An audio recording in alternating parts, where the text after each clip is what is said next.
round the corner. Let's pray for victory of light over darkness, good over evil, and knowledge over ignorance. With this wonderful thought, good evening and namaste, and a very cordial welcome to all our dignitaries and delegates to our today's virtual webinar on cybersecurity organized by Digital Accounting and Assurance Board (ICAI) and Safa Committee on Information Technology. I, CA Charmi Shah, am extremely overwhelmed to get this opportunity to moderate this webinar. Welcoming people is a part of Indian culture followed for centuries. We maintain this custom and welcome the panelists and the participants from all over the globe. Our panelists are an epitome of compassion, and we are quite sure that the participants will be perplexed by their sagacity. Now I halt my words and start our program by taking the privilege to call upon Chairman, Digital Accounting and Assurance Board, CACS Nanda, Central Council member of ICAI from 2004 to 2016 and 2019 to 2022, and for the next term 22 to 25. He is also Chairman of Internal Audit Standard Board ICAI, Committee on Information Technology of Safa, Vice Chairman of BFSI Committee. He had held positions of chairman and vice chairman during his council tenure in various committees. He is also member of Quality Review Board set up by Government of India and member of SEBI advisory committees. He was a chairman of NIRC in 2002-2003. Is a member of Safa on Committee on Professional Accountants in Business and Committee on Improvement in Transparency, Accountability and Governance. Is also convener of the expert group constituted by MCA, Government of India on Investor Protection. He has also contributed as a guest faculty and program coordinator at various seminars and conferences organized by national and international bodies of ICAI. So with this brief introduction, I welcome you, sir, and over to you.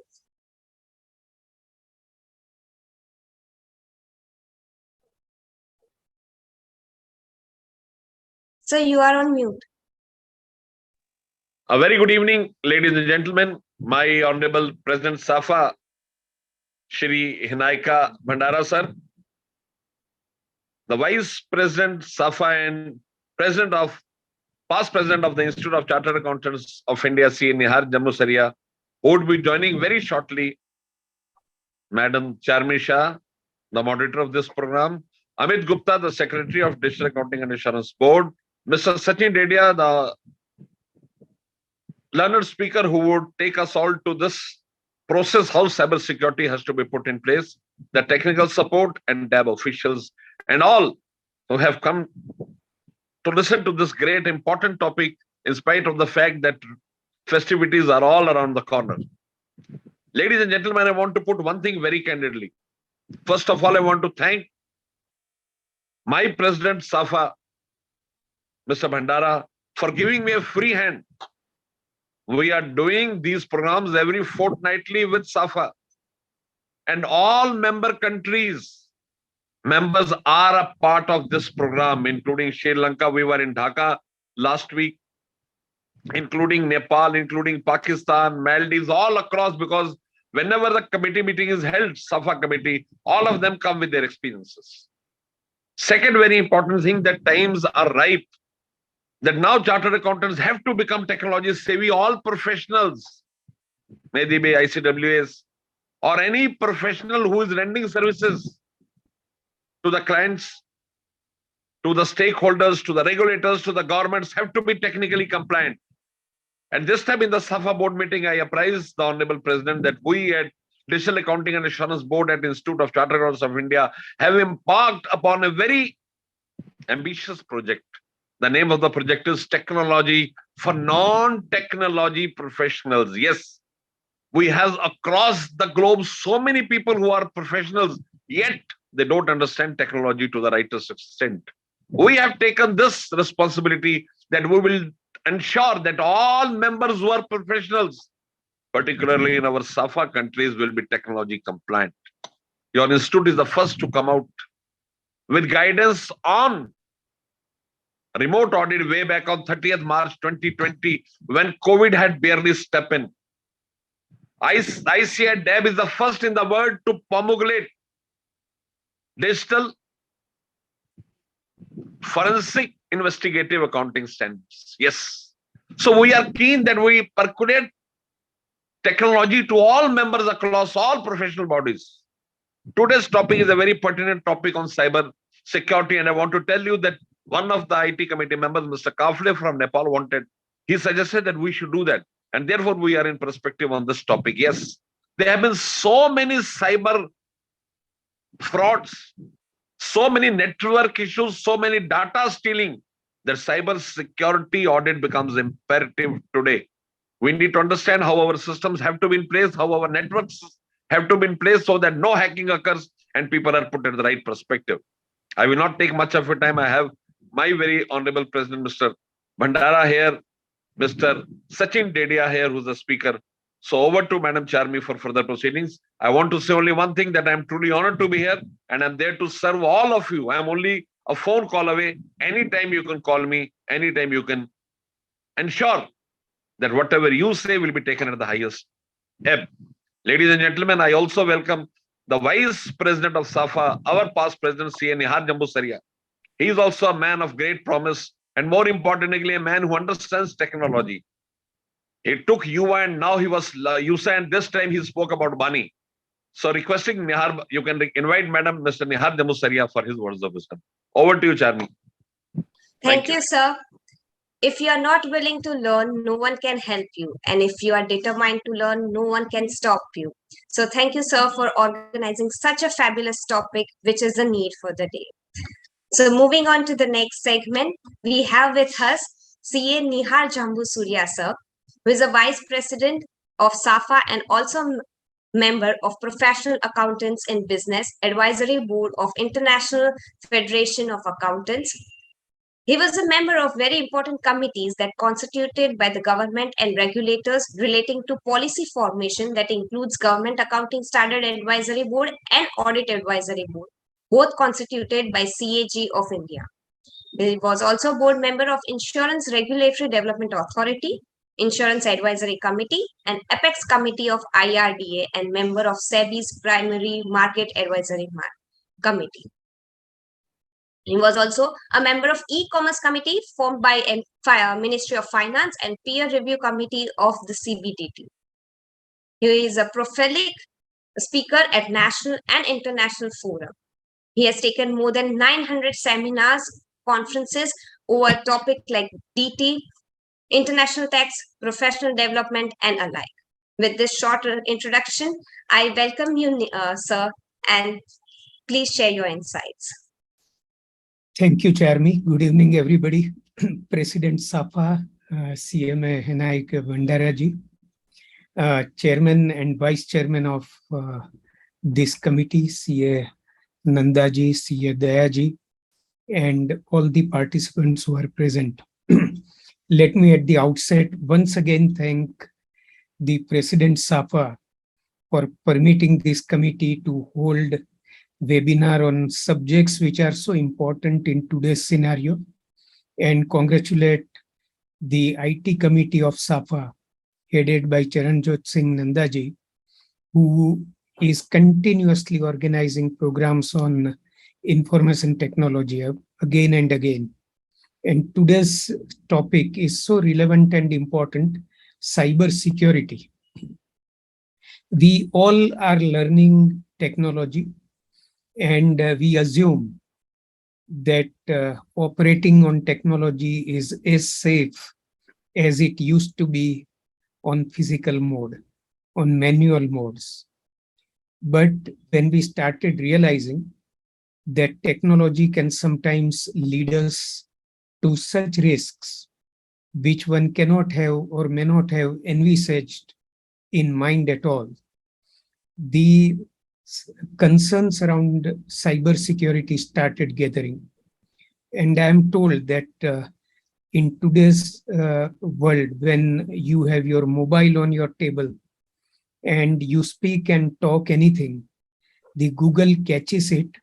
And suppose you are talking, for example, about shoes of a particular brand, garments of a particular brand, you will see on your WhatsApp, on your messages, advertisements coming on shoes and on garments. So those who are in this market, they capture your talk even while you are talking informally. This much is the cyber security risk. And that is why today's webinar, it is not to scare anybody, but this webinar will really give a lot of inputs to all the users of technology. We have advanced in learning artificial intelligence, data analytics, and very effectively, we are using this knowledge and technology for the benefit of our clients. And we are also progressing simultaneously with the clients and with the economy. But at the same time, we need to secure clients and ourselves from the cyber security risks. And I'm sure that today's experts will guide all users of technology as to how to secure them, what tools to use, what care to take, and be literate, not only on technology uh, in isolation of security, but together with security. So today's webinar is going to be of great importance, and I congratulate everybody who is associated with organizing this webinar and the speakers today who will guide the participants on a very important aspect of technology. Thank you so much for inviting. It was pleasure to come here. And my apology for joining late. There was some technology issue and it took time for me to get connected. So my apology for that. Thank you so much for the invitation. Thank you, sir.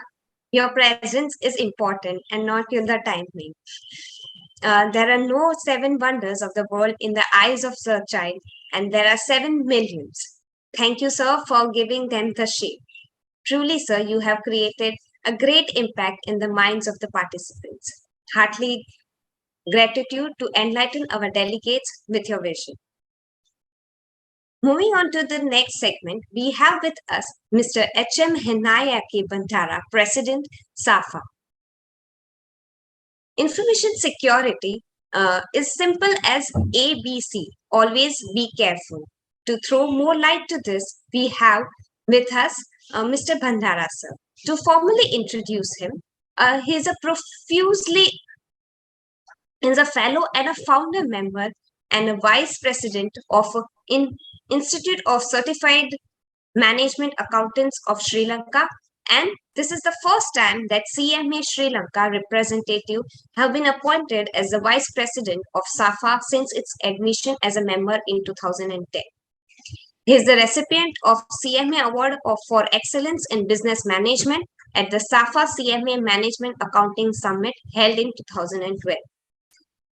He is a past president of Association of Accounting Technicians of Sri Lanka, past president of Association of Professional Bankers Sri Lanka, council member of CA Sri Lanka Treasurer, Organization of Professional Account Association of Sri Lanka, director, Institute of Bankers of Sri Lanka, and council member of Sri Lanka Institute of Advanced Technology Education. He was a general manager, CEO of National Saving Bank of Sri Lanka, chairman, Net Wealth Securities Limited, and director of many companies, including financial institutions. He has also served as a director of World Saving Bank Institution representing Asia and Pacific region. Currently, he serves as an advisory council member of ABPSL, independent director, Prime Finance PLC, and council member of an Institute of Chartered Professional Management of Sri Lanka. Over to you, sir. Right. Thank you for the kind introduction. I don't think that you need such a long introduction as such, but nevertheless. Once again, thank you very much for the introduction. Good evening to all of you. CA Nihar Jambusarya, Vice President Safa and past President of ICA India. CACS Nanda, Chairman Safa Committee on Information Technology and Digital Accounting and Assurance Board of ICA India. A very, very active Safa Committee Chairperson. eminent speakers, moderator, participants, and ladies and gentlemen. At the outset, let me thank the Chairman, Safa Committee on Information Technology for organizing this webinar on the subject of cybersecurity and inviting me to address you all. I also would like to appreciate the support extended by our Vice President, Safa, and Dr. Mitra, President IC India, to organize this awareness session for the benefit of the accounting fraternity in the South Asian region. Ladies and gentlemen, emerging technologies and digitalization are reshaping business models, finance, and accounting practices. Furthermore, digital technologies are generating mountains of data, providing organizations with potential to better manage risk, seize new opportunities, and improve insight. In that context, cybersecurity is crucial because it safeguards all types of data against theft and loss. Sensitive data, protected health information, intellectual property, personal information, including government and business information systems. As we are aware, cybersecurity is the application of technologies, processes, and controls to protect systems, networks, programs, devices, and data from cyber attacks. It aims to reduce the risk of cyber attacks and protect against the unauthorized exploitation of systems, networks, and technologies. The speakers and panelists, the subjects experts, will discuss in detail all these areas. So I don't think that I should take much of your time to explain the subject matter. So that is why we have invited the right expert to discuss in detail. I'm happy to mention that most member bodies of SAFA have undertaken several programs on cybersecurity to educate the members on the subject matter. And in fact, several institutes have commenced new programs, certificate program to educate the members as well as their students. Even if you take the International Federation of Accountants, IFAC, also encourages professional accountancy organizations to ensure their members have access to relevant, high-quality continuing education and certification program. Therefore, the webinar organized by the Digital Accounting and Assurance Board of the ICA India will be beneficial not only to the members of ICA India, but for the entire South Asian region. So with those few words, let me thank once again the Chairman and Organization Committee for inviting me, and I wish the webinar all success. Thank you. Over to you. Thank you, sir. In the era of internet, no one is safe. And thank you for apprising our audience on this topic. So today, our participants have made a secure decision to attend the session where they will get the knowledge of cybersecurity by our distinguished speakers who have a very nice hold on this topic. So we have with us our first speaker, Sachin Detia sir, to throw light on this topic. Formally introducing him, he is an independent cybercrime investigator and also a certified ethical hacker. He is also a certified international trainer in the field of cybersecurity, ethical hacking, cybercrime investigation, and digital forensic.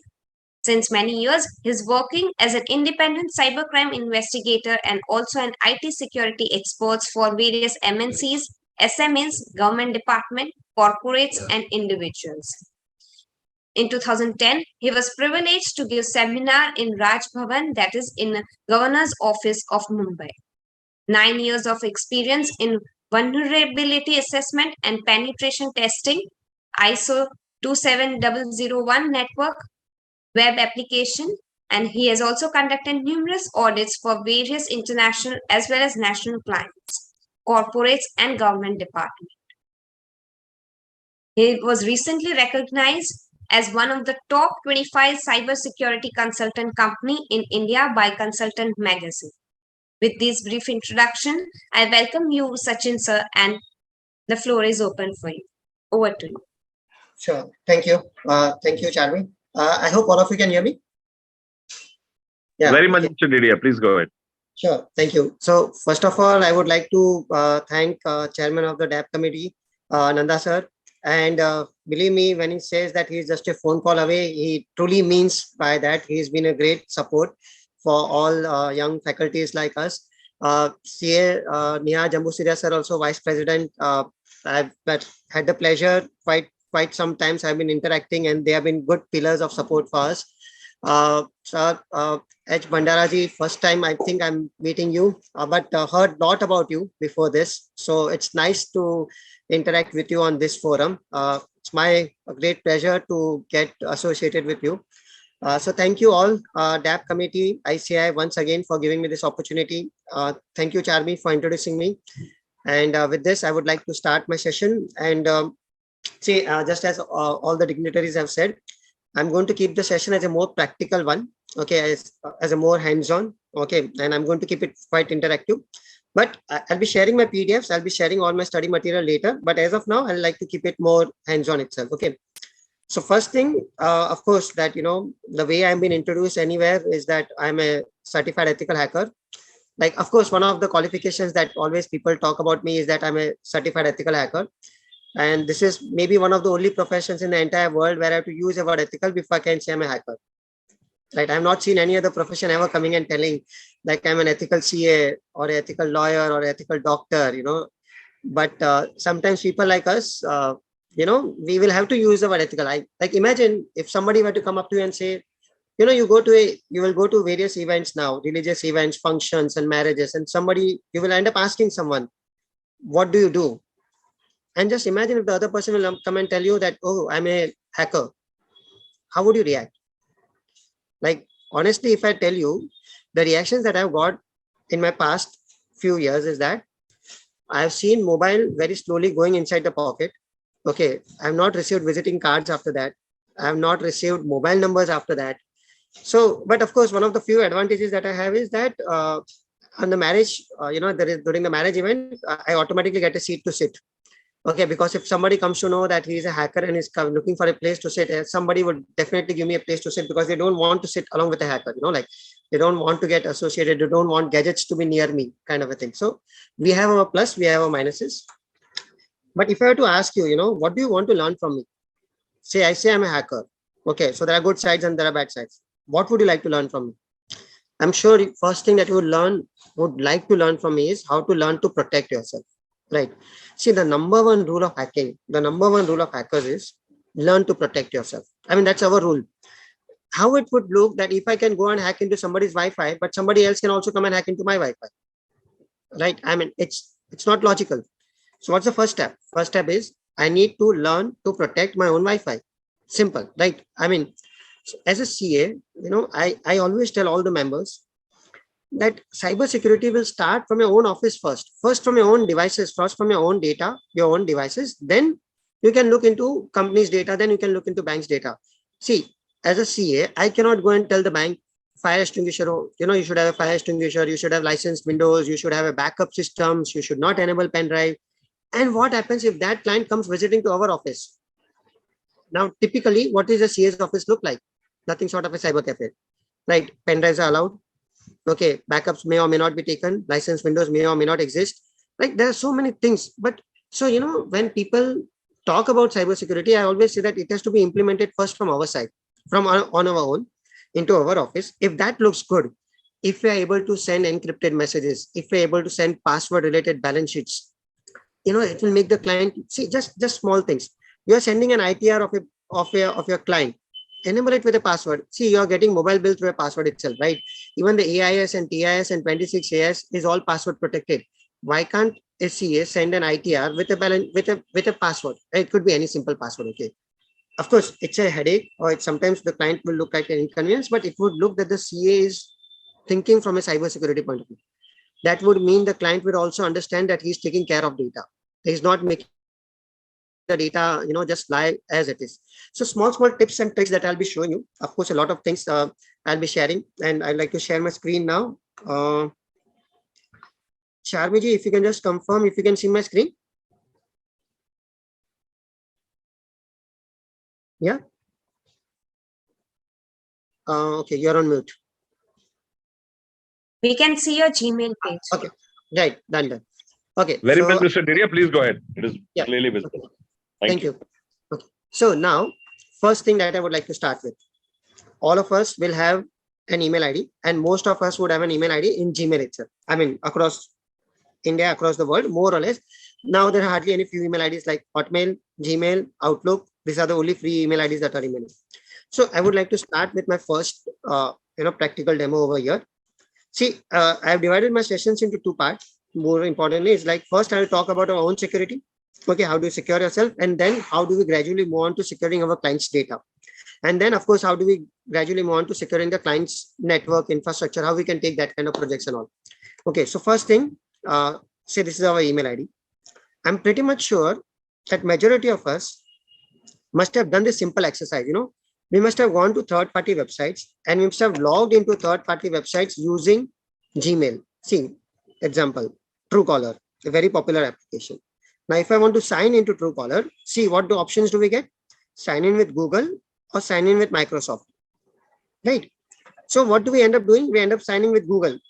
I mean, most of us would have ended up doing this and we would not have even realized this. Basically, what I'm trying to say is that we would have logged into Gmail IDs. I mean, we would have logged into third-party websites and we would not be even aware if you have done this using Google, using Microsoft Office, or, Microsoft accounts, or even Facebook. In case if you have done this, then what do we need to look for? Okay, see this first thing. See, these steps I have kept into PPT. It's just that I'm showing it practically over here. So what I need to do is I'll go into my logo. I mean, this is my Gmail account. Okay, you can see the logo over there. I clicked on it. Then there is this option known as manage your Google account, right? Manage your Google account. I'll click on that. Once I click on that, okay, on the bottom, on the left hand side, you will see home, personal info, data privacy, and security. Okay, now if I click on security, what I need to do is I need to come down. I clicked on security and I now need to look for third-party apps with account access. You can see this third-party apps with account access. If I click over here, manage third-party access, here I need to check if any third-party application has got access to any of my Google data or not. Like for example, Dropbox has got access to my Google contacts. See, it is only Google contacts. Okay, so it's okay. I mean, more or less, Google contacts is okay. Okay, Truecaller has also got access to my Google contacts, basically, and of course, some basic personal info and everything like that. But that is also okay. Basically, what I'm making you understand here is we should periodically keep on checking whether any of our applications has got access to our Google Mail or Google Drive or not. See, I hope all of you understand. Google Contacts is okay because they only get access to our Google Contacts. Okay, but what I want to highlight here is none of the third-party applications should get access to our Google Mail or Google Drive. I hope you understand, because in case if they get access to our Google Mail or Google Drive, that means, what exactly has happened? They do not need to hack into our account. They can basically read all our data. I hope all of you are getting me, has access. I repeat, third-party applications, like any of the third-party applications, should not have access to Google Mail or Google Drive. That means they would be able to read all your mails. So I was just highlighting you that in case if you find any applications which are able to do so, I would request please remove the access. That would mean that you will not be able to use that application. You will not be able to log in. You can create another email ID which does not have any of your invoices or personal information or bank statements coming on it, and you can give them access, basically. So this was one safety tip which I would like to tell, because now every day, I mean, majority of us would have our business communications, invoices, bank statements coming onto email accounts itself. That's very, very necessary for us to protect our email IDs. And one of the ways to protect our email IDs is, of course, I hope all of you know that two-step verification, the backup codes, the recovery codes. I will not go into the basic cybersecurity. I would just like to tell you that a step above the normal cybersecurity features. Okay. So this is one of the options that I would request all of you to try. Okay. I'll repeat the steps for all of you. Log into your Gmail ID. Of course, I prepared steps and presentations for all this. Don't worry. You need to log into your manager Google account. From manager Google account, we need to go into security. And from security, of course, there are a few things that you would need to check over here. Most importantly is the third-party apps with account access. And after this, we also need to check your devices. What do you mean by devices? It means how many applications or how many devices have got access to your data. So, especially your Android phones or iPhones. So, basically, these are some of the things that I've said in my PDF, I have said in my notes, but this is what you need to take care. More importantly, as I would say, third-party apps with account access. Of course, this goes without saying. Your recovery phone number, your recovery email IDs, and your two-step verification. I've just temporarily turned it off, and it should be generally be on. Okay, so this was one of my things that I needed all of you to know. I'll move on to the next point. The next point that I'll be covering is what do hackers generally target? See, if you are a hacker, what would you like to target? Nowadays, everybody would like to go after the mobile phone itself. Now, why would people be interested in going after your mobile phones? Because everything is now on the phone itself. So I believe if I have to ask a general question, how many of you have started using mobile banking? I think practically everybody of us would have started using Google Pay, ATM, UPI, or even mobile banking itself. We have our email IDs been, put up on the phone itself. We have our calls, we have our locations, we have our WhatsApp, we have our personal videos, photos, and everything like that. In general seminars, I always say that if you have seen Harry Potter, the whole series, the main villain was Voldemort, right? And what he did was he wanted to live forever. So he divided his soul into 7 pieces and he put a part of the soul into that pieces, and until those pieces were destroyed, he cannot be killed. Those pieces were called horcruxes. He created horcruxes where he put a part of his soul into that horcrux, and until that horcrux was destroyed, you cannot kill him. Today, in our cybersecurity world, there's a saying that goes that today, if anybody of you were to get a chance to do that, I'm pretty much sure a part of our soul now lives into our mobile phone. I mean, you like it or you don't like it, okay, but a part of our soul itself would now live into our mobile phone. I mean, everything is now inside our phone. The moment we go to sleep, moment we wake up, and during our day, throughout our day itself, I mean, we can get separated by our loved ones for, let's say, 24 hours, but try and get separated by a mobile phone for more than 12 to 24 hours? Less chance. So what would a hacker attack? Where do you think is the largest amount of data? Where do you think you're generating data? On the mobile phone. So it's pretty obvious that a hacker would also like to target a mobile phone itself, right? Because he gets everything on the phone. Your financial data, your personal data, your emails, your call conversations, your locations, everything. So now I'm going to show you an application which is the hero of our cybercrime world. Try and understand. It's similar to like Voldemort. Okay, so the name of the application is FlexiSpy. There are many such spy applications basically. Okay, this is not the only spy application. One of the popular spy applications. Okay, as you can see, the name of the application is FlexiSpy. Okay, I repeat, it is a spy application.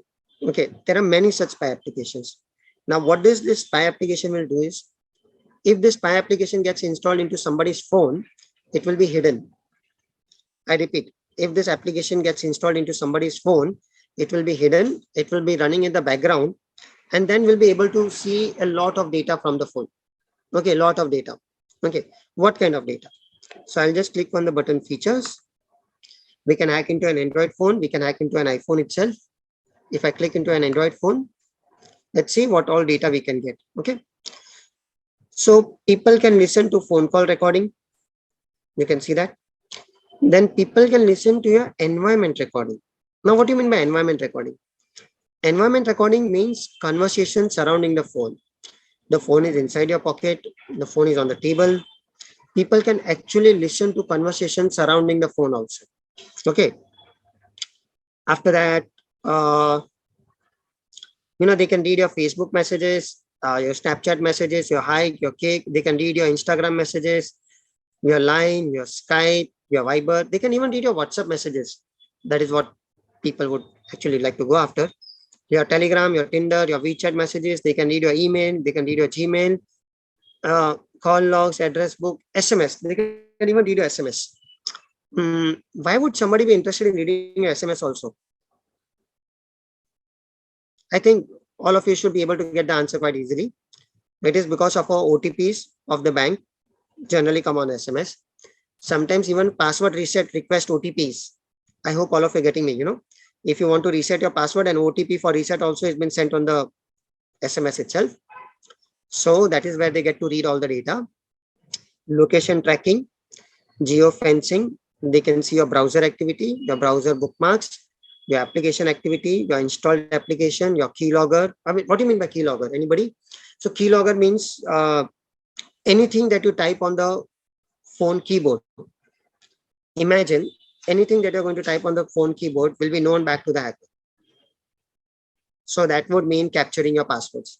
Now, if I combine these three features together, that is what application activity, installed application, and keylogger all together. If I combine this, can I get mobile banking password? Yes. Can I get some other passwords? Can I get your GPay, PhonePe passwords? Yes. Then, of course, apart from that, they can see your photos, they can see your videos, they can listen to your audio files, your wallpaper images, calendar.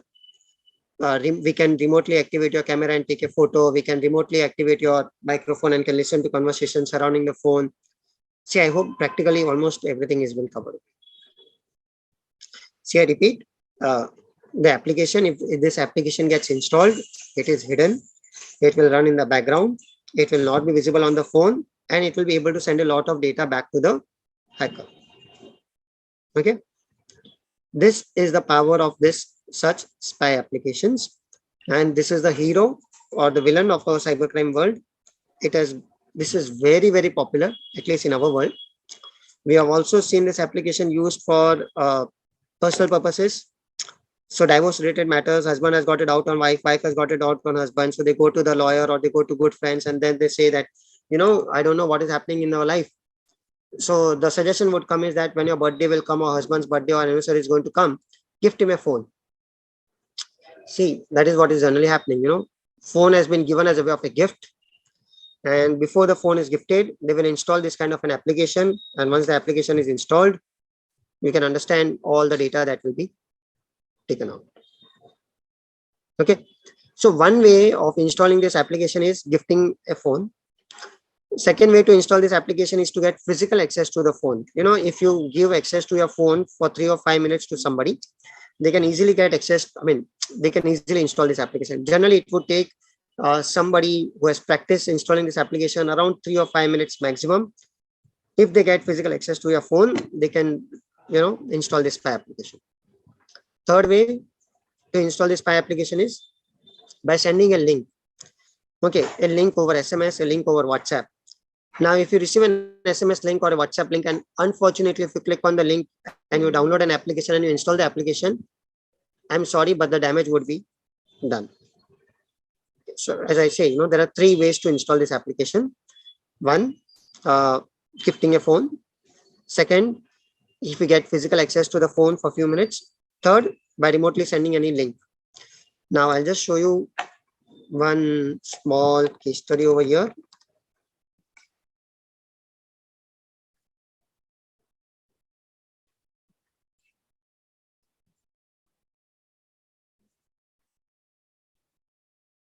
Yeah, I'll just wait for 1 minute. Okay, just read this. Just read this.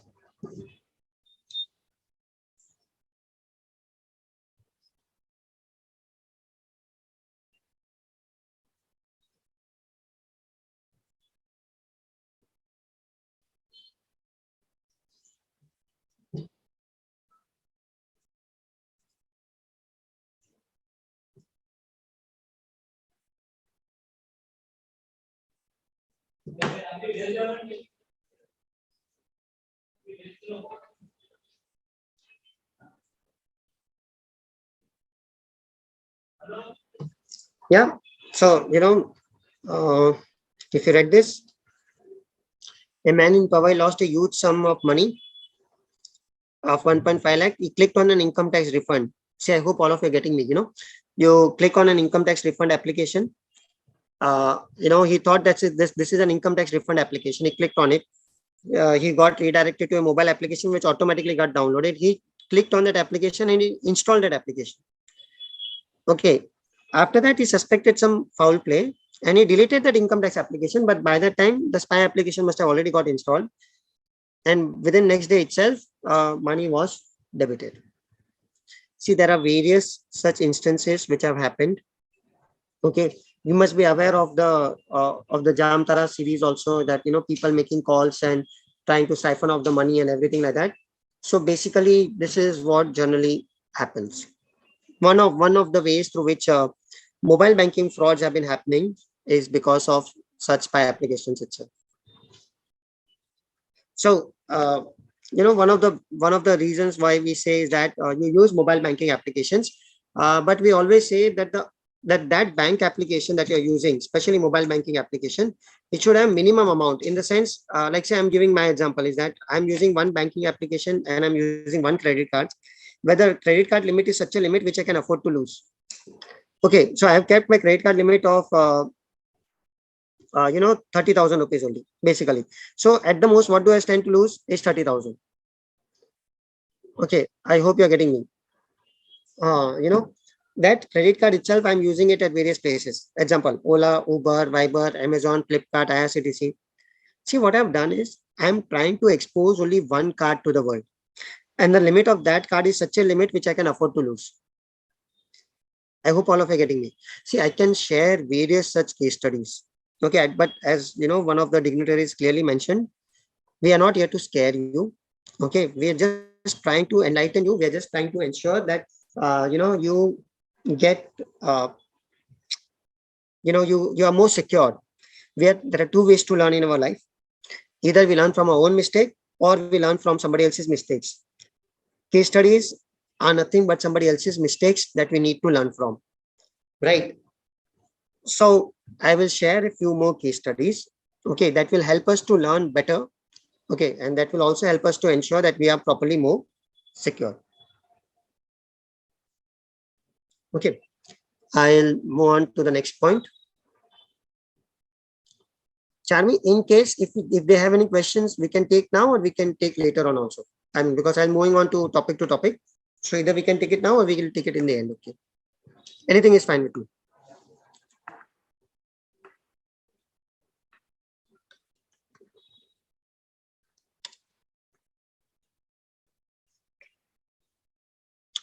Okay.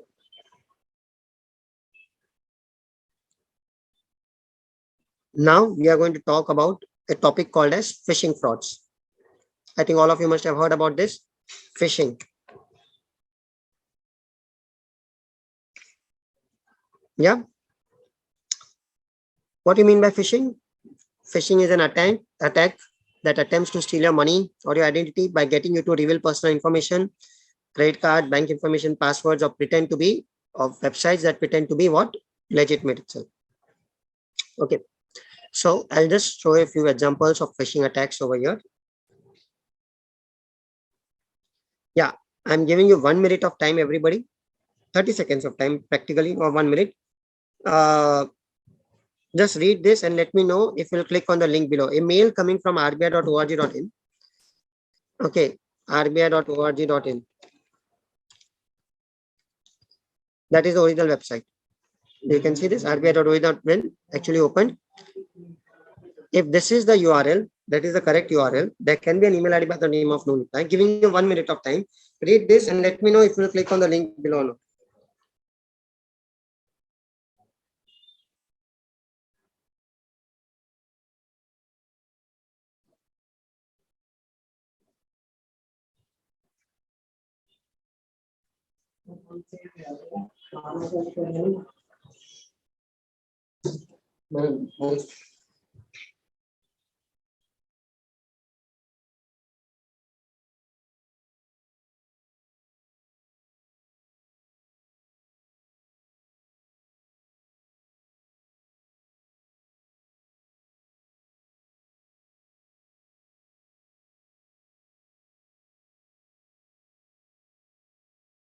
No, I was just waiting for them to read. So I believe that in case if I were to ask you that would you click on the link below or not, I'm pretty much sure that some of you would be, enticed to click on the link, but I'll click on the link. I would now ask all of you to look at the URL. Okay, please check the URL. See this. I'll put the URL in the notepad. In case if it is not very clear.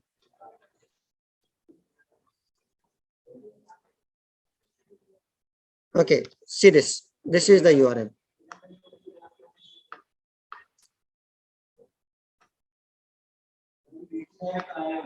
Yeah. If you look at this URL, see this. I'll just explain again. This is the email ID. Okay, there was a link. I clicked on the link, and this is what the URL would open. This is the URL. Again, I'm giving you all 30 minutes, 30 seconds of time, 1 minute of time. See the URL properly. Just properly see the URL. Okay, it was a mail sent by RBI on which we have clicked on the link, and this is how the URL would look like.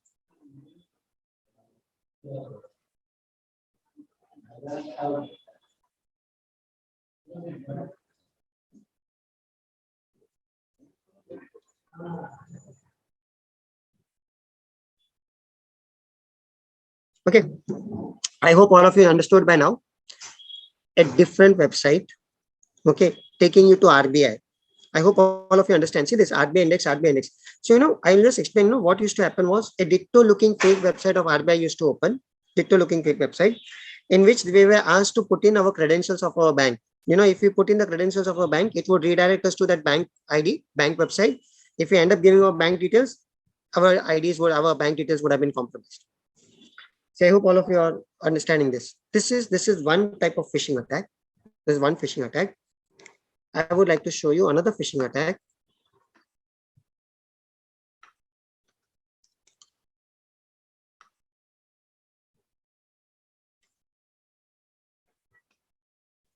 Okay, again, I'm giving you 1 minute of time. Okay, this is a mail coming from Income Tax Department. Okay, just take 1 minute of time. Let me know if you'll click again, same question, if you'll click on the link or not. Read the mail carefully, read the mail, understand the mail, and see. Try to figure it out, just I'm giving you 1 minute of time to figure it out for all of you.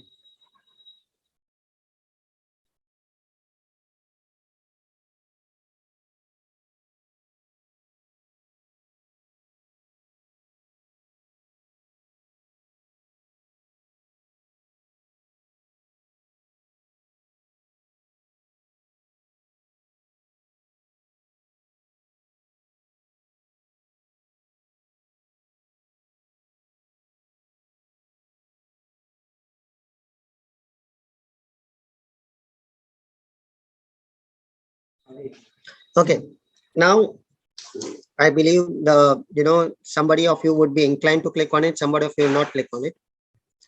If I click on the link, again, I'll copy the link. See, I've clicked on the link, okay, but this time I'm going to paste the URL. Okay, I'm giving you 30 seconds of time. Read the URL.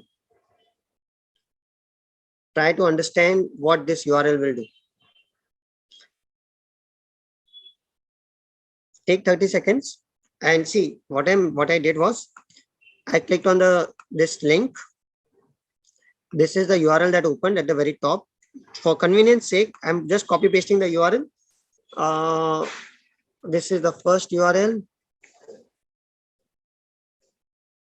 This is the second URL. Okay. So tell me, what is the difference between the first URL and the second URL? See, I'll explain is very simple. I think somebody of you must have clearly understood also. In the second URL, there is a text challan.zip file, .zip. What do you mean by .zip? .zip means automatically a file will get downloaded. Okay. And once a file gets downloaded, okay, what is the human reaction? Human reaction is to unzip it, open it, and then execute the data, execute the file. So suppose there's an Excel file in the zip file. What we'll do is we'll end up downloading that file. We'll see it's an Excel file, it's a challan kind of a thing. We'll run that file. and then we'll come to know that it is somebody else's Excel data or something like that, whatever it is. But by that time, the damage would have been done. See, this is another kind of a phishing attack where instead of opening a fake page, a file is going to get downloaded. That is the difference between both the phishing attacks. One is where we get a fake page which is going to open, and one is where a file is going to get downloaded. Okay, I'll give you a small case study on this. Let us read a very, very interesting case study on this.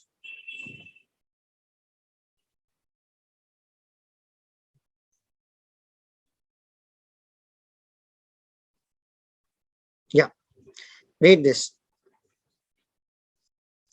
Just read the heading, synopsis. Just read the synopsis.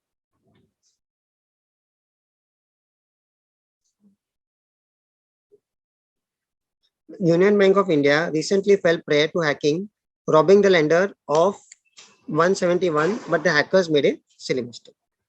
Okay, now what exactly happened? See this, how Union Bank was hacked and got its money back. Old case study, but still relevant today. I'll just show you.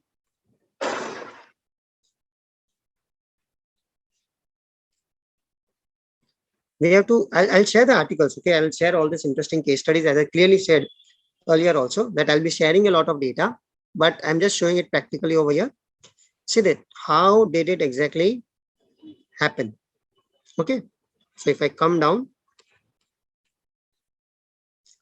we have to read it from over here. Just read it from over here. This is what also happened in Union Bank's case. Just read it from over here.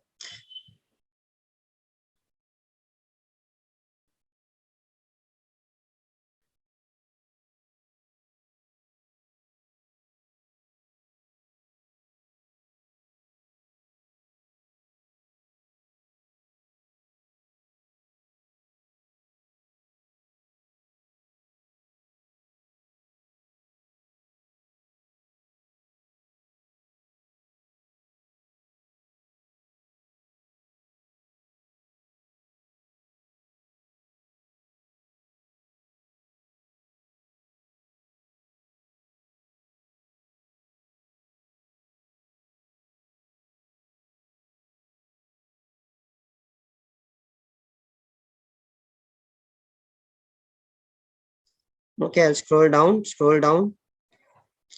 read it from again, this over here, this paragraph.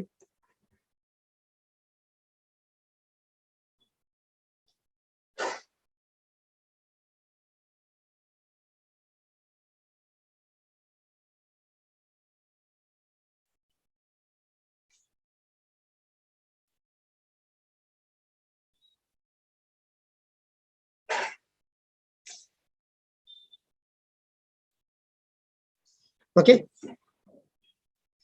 I hope all of you understood this case study over here. Okay, see this, phishing and attempt to obtain financial information. Okay, mails were sent to 15 email IDs. 15 email IDs. Okay, 3 people reported it. Somebody did not report it. Okay, but what was the mail? How was the mail sent? Okay, mail was sent through RBI. I hope you're understanding. You know, like I said in my previous first example also, mail was sent using the RBI mail. Okay, and then what was there? A zip file was there, and within that zip file there was an XCR file. Okay, not a .pdf. Okay, now one of the things that we need to remember is, if there is a .xcr file or a zip file, that means again we need to be cautious. Okay, over there, which they reported to be suspicious. Of course, I hope all of you understand, only one of the employee fell prey for that phishing attack. He clicked on the link which released the malware, and that crashed. You know, that malware went into the bank server, and they could have got away with $171 million.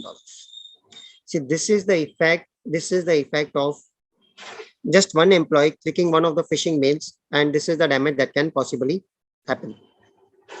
Okay, there are various such case studies, okay, which I would like to tell you. I think all of you must have heard about Nepal Bank also getting robbed. You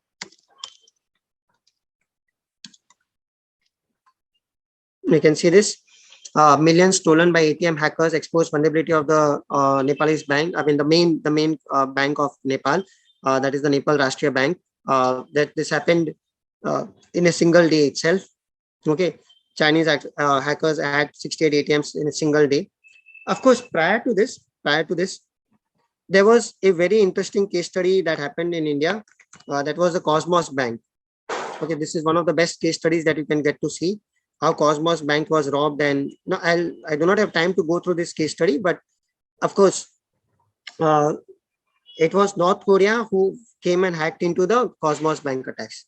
See, what I'm trying to make you all understand is there'll be attacks that will be coming from various fronts. Okay, so I would like to show you one website also over here. See this. Before this, I would also like to tell you this is the kind of phishing attacks that come. I hope all of you understood by now. A one attack which shows a fake website, a fake this thing which will entice us to put our credentials. The second more deadlier kind of an attack is where his file would be ended up downloading, and once we click on that file, then the damage would be done. Okay. So I hope all of you understanding, like before we click on the link, what do we need to do? So, we just need to hover the mouse over that link. Basically, if you hover the mouse over that link, look at the very bottom left-hand side. Bottom left-hand side, you will be able to see the actual URL as to where the link is going to take you. Basically, so there are many safety tips which I'll be sharing. It's just that I just wanted you to go through the case studies over here, basically. So these are the kind of two phishing attacks which I wanted to demonstrate over here. The zip file and the fake website that opens. So now I would like to talk about a very interesting concept. Now I'll take you outside. Okay, in the sense, once we're done with our own, cybersecurity, what the future lies for all of us. Why do you think cybersecurity is more important? Why do you think it is getting relevance? Okay, so you can see these examples.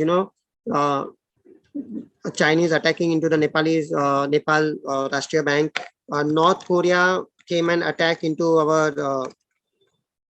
You can see Cosmos Bank, North Korea's hand in Pune's Cosmos Bank cyber haste. So it was this cyber haste, or this Cosmos Bank was hacked by the North Koreans. I mean, it is generally been said. Again, this was one of the most sophisticated attacks that ever happened. Okay, this is a United Nations Security Council has given a report on this kind of an attack. Now, what do these attacks mean? Basically, see, these are all ways to penetrate into a country's financial security. Like the First World War was fought on land. The Second World War was fought on land, water, and air. But it is said if there is going to be a Third World War, it will not be fought on land, nor water, nor air. Then where it will be fought? Well, it will be fought on cyber. Cyber war. Basically, the concept is cyber war. Cyber war means, they will be attacking the financial stabilities of the nation. Stock market will be brought up and down. Now imagine in a soldier's bank account, instead of 50,000 rupees as a balance, 50 rupees is shown as a balance. Then where do you think, where do you think the soldier is going to take the gun? Okay. So I'll just show you this third war has already started. Take a look at this website. Okay, I'll share this website in the chat also. Give me 1 minute of time. These are the recent cyber attacks which are happening. And I'll just put this in the web, this also. See this. Take a look at this for 1 minute. These are the live cyber attacks which are happening across the world right now. These are the live cyber attacks, basically. Take 30 seconds to 1 minute to understand all this. The cyber attacks and which nation is getting attacked the most. How are the attacks happening? Which nation is trying to attack and which nation is getting attacked?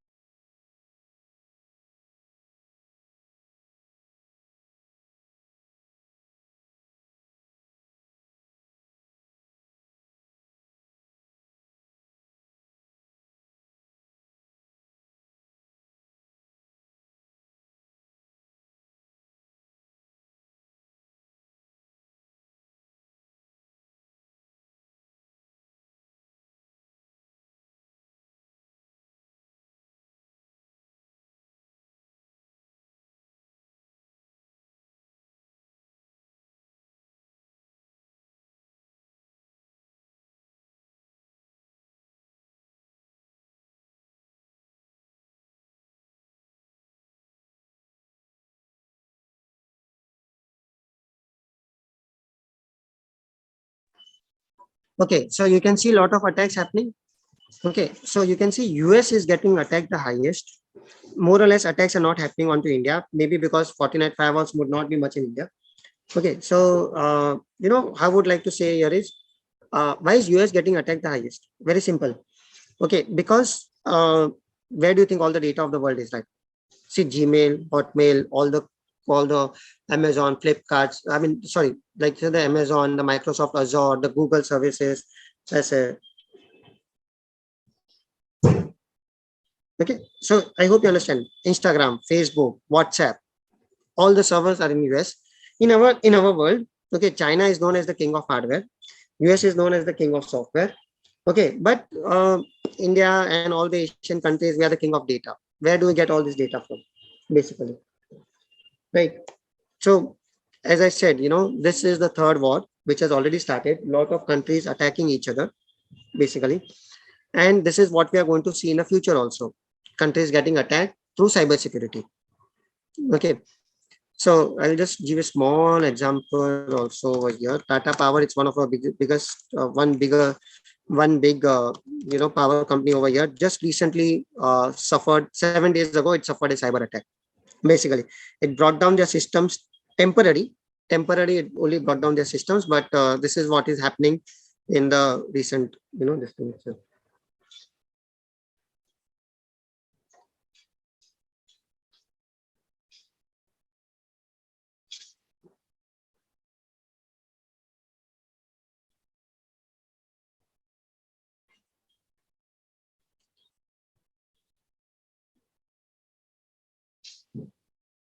Okay.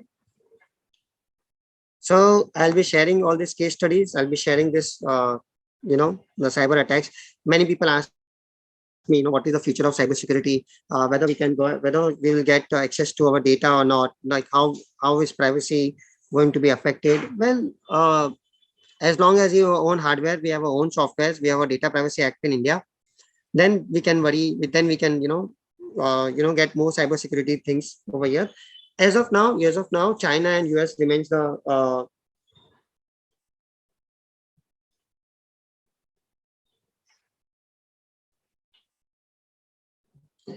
US remains the most prominent nation with having access to a lot of the data because majority of the servers are over there. Now, this was one part of it. I would now, because I have some few more topics to cover. Okay. I would now like to move on to auditing part of it.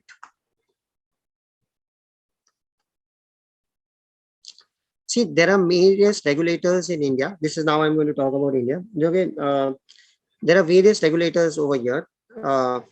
Okay, which are made cybersecurity compulsory. Basically, like so there are SEBI who has made it compulsory that their mutual funds and their brokers need to get cybersecurity. Then there is RBI who has made it compulsory for the banks to follow cybersecurity. Okay, then there is IRDA, insurance regulator. So what I'll be doing is I'll be sharing you a lot of cybersecurity circulars that is from SEBI, that is from RBI. Basically what kind of a cybersecurity they are expecting. Okay, to be done over here. Basically, what is their proposals? What is their methodology? What is the expectations? So these are all the expectations. Like physical access to critical systems to be revoked if the same is no longer required. And I mean there are many safety tips that they are given. Similarly, from an IRDA point of view also,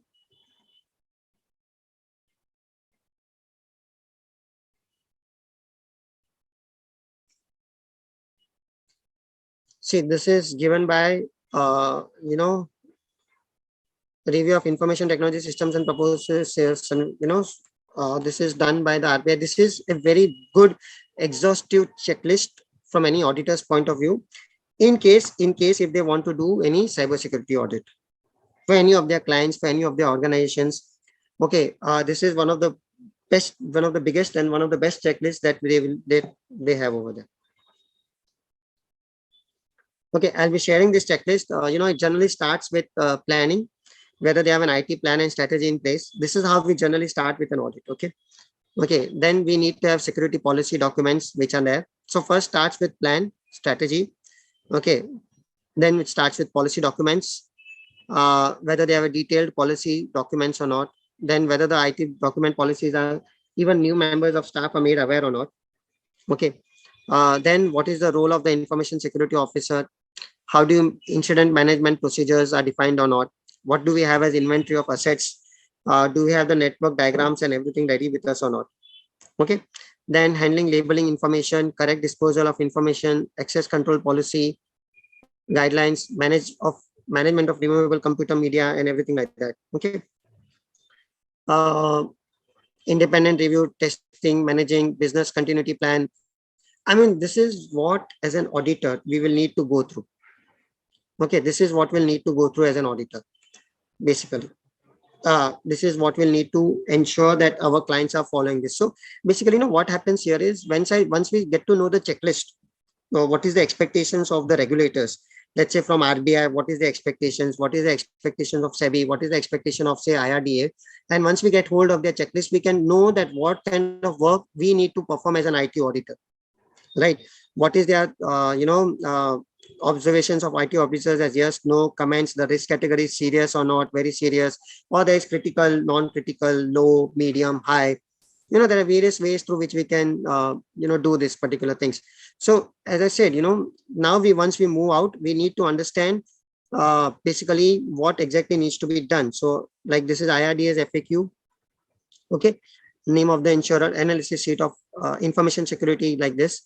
So does the applicant employ persons with necessary qualifications, list of controls at each layer. So basically, as I said, this is what we'll need to do as an auditor. Nowadays, DAP committee has come out with various such security, like DISA program is also going on, FAFD program is also going on, there is ISA practicals. So, organizations have now asking their members to enroll for certain kind of, qualifications, or we can say certifications which are required to be done under this. Even regulators are asking that anybody who's coming as an auditor will need to have certain kind of qualifications in terms of certifications and everything like that. So it's always advisable to go for certain qualifications, for certain certifications which are offered by various such organizations like ICI and Safa and everybody, so that we can get educated. And trust me, see, this is what if anybody has got any doubt, I would like to tell you that this is what the future is. Like, in the future, in the next 3 to 5 years, what we'll get? We'll see robots will walk, drones will fly, electric cars are going to come, right? So what is there basically? So this is what the future is. Don't you think we'll need to audit all this? Blockchain, artificial intelligence, machine learning, technology is going to come out in a very big way. Okay, and we need to move steps with technology. If we do not move steps with technology, technology will come and throw us out, basically. So this is what we'll need to look into. Okay, now I'll just talk about small things over here, like wireless security. I mean, see, what I've done is study material has been divided into small pieces. This is one of the notes that I'll be sharing with you. How do you secure your Wi-Fi? So you need to disable the SSID broadcast. If possible, you can. Restricted access to MAC address and everything like that. But this is what generally, the technical side of it would be looking like into.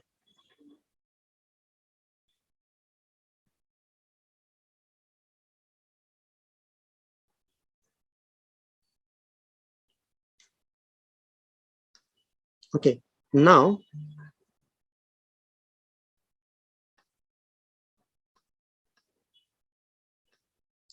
I close this. Now I'd like to talk about one very important topic, that is backup. Generally, I think all of you must have heard about ransomware attack, right? Okay, what do you mean by ransomware?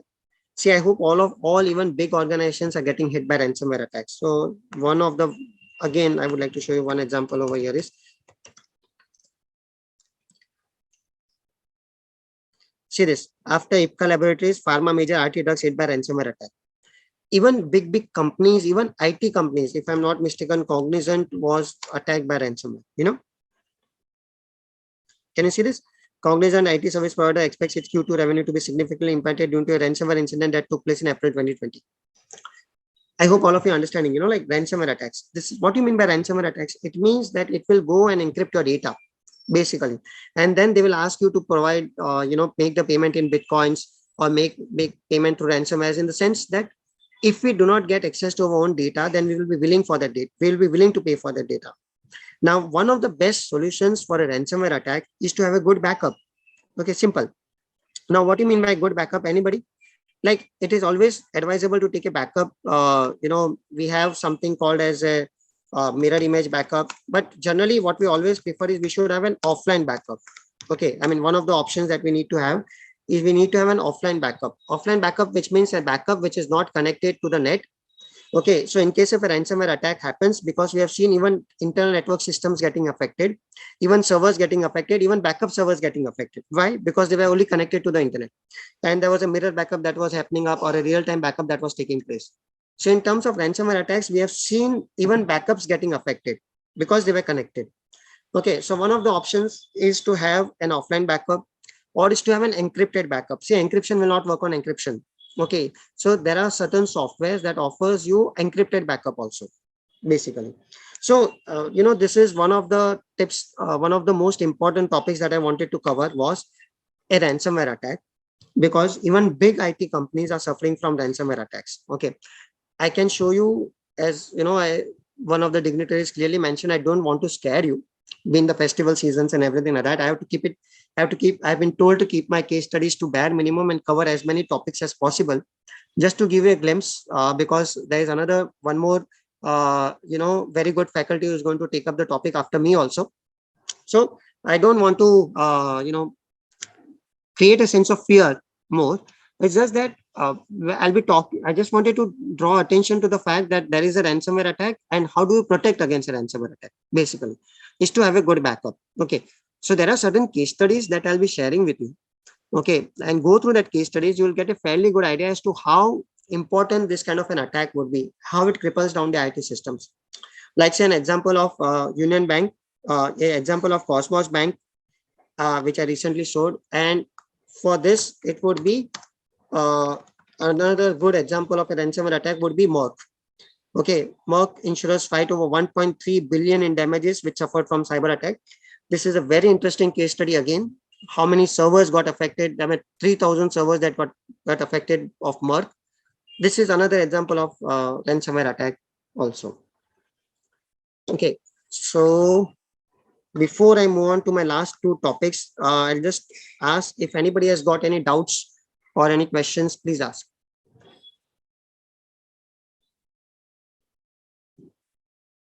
I just wanted, I'm sorry, I went a little bit fast because I was told to cover few topics simultaneously. Any doubts, any questions, if you have in your mind, please ask. We have many questions coming up, so we will take it right now. Yes, we can take it right now. Okay, sir. The first question is, what is the role of auditor in cyber security and how it is implemented on auditing and accounting? Okay, see, the role of an auditor in cybersecurity is now becoming very, very important, because I hope as an auditor, where do you think you're going to get all the financial data? The financial data is going to come from the systems itself. And what if the systems itself are manipulated? See, I recently got a case from a chartered accountant. You know what he told me was, he told me, sir, we were given the ERP data. I myself, and he is a senior chartered accountant, along with a young chartered accountant, sat down on the ERP systems. They themselves took out all the data from the ERP because they wanted to verify the data. They prepared the balance sheet and the profit and loss on the basis of that ERP itself. Okay, and they submitted it to the regulator. After 6 months, one of the law enforcement agencies came and conducted a raid on their systems, and they found the ERP data to be totally different from what the CA was shown.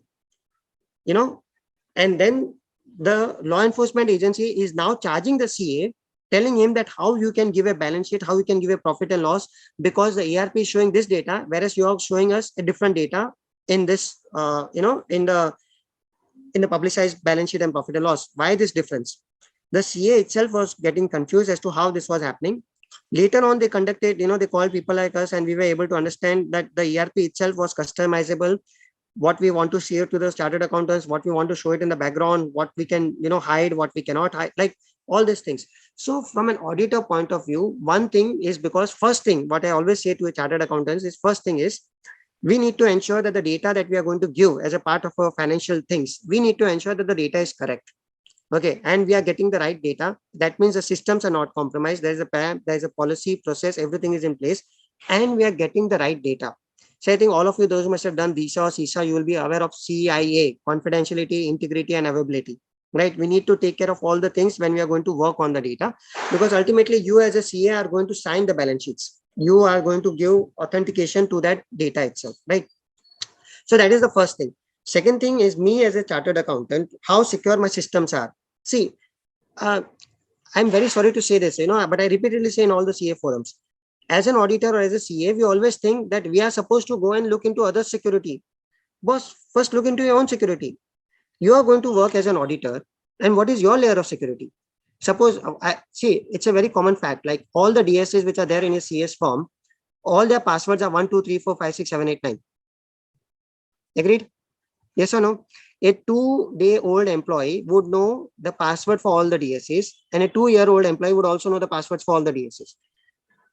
I always tell to the chartered accountant, first learn to safeguard your own systems, your own office, because trust me, you're all lucky that till now, not a CA has been attacked and their data has not got exposed. Trust me, the day a CA gets attacked and his data gets exposed, can you imagine the financial data that will be coming out of a CA system? Right? And then can you imagine how ICI would be working, how audits would be conducted? Because for a CA firm, there is no audit. It's a sad fact, but it's a fact. We go as auditors across the world to do audits, and we ourselves are not getting audited. So as an auditor, I would say first learn our own security. Then we can look into the security of the clients where we are going to do the, not as an audit, but as a financial things. And of course, third is, since now many regulators are asking to do system audits, as a part of internal audit and statutory audit, there is something called as ITGC. You look into internal controls, general controls. So as a part of general controls also, you can look into all these particular things.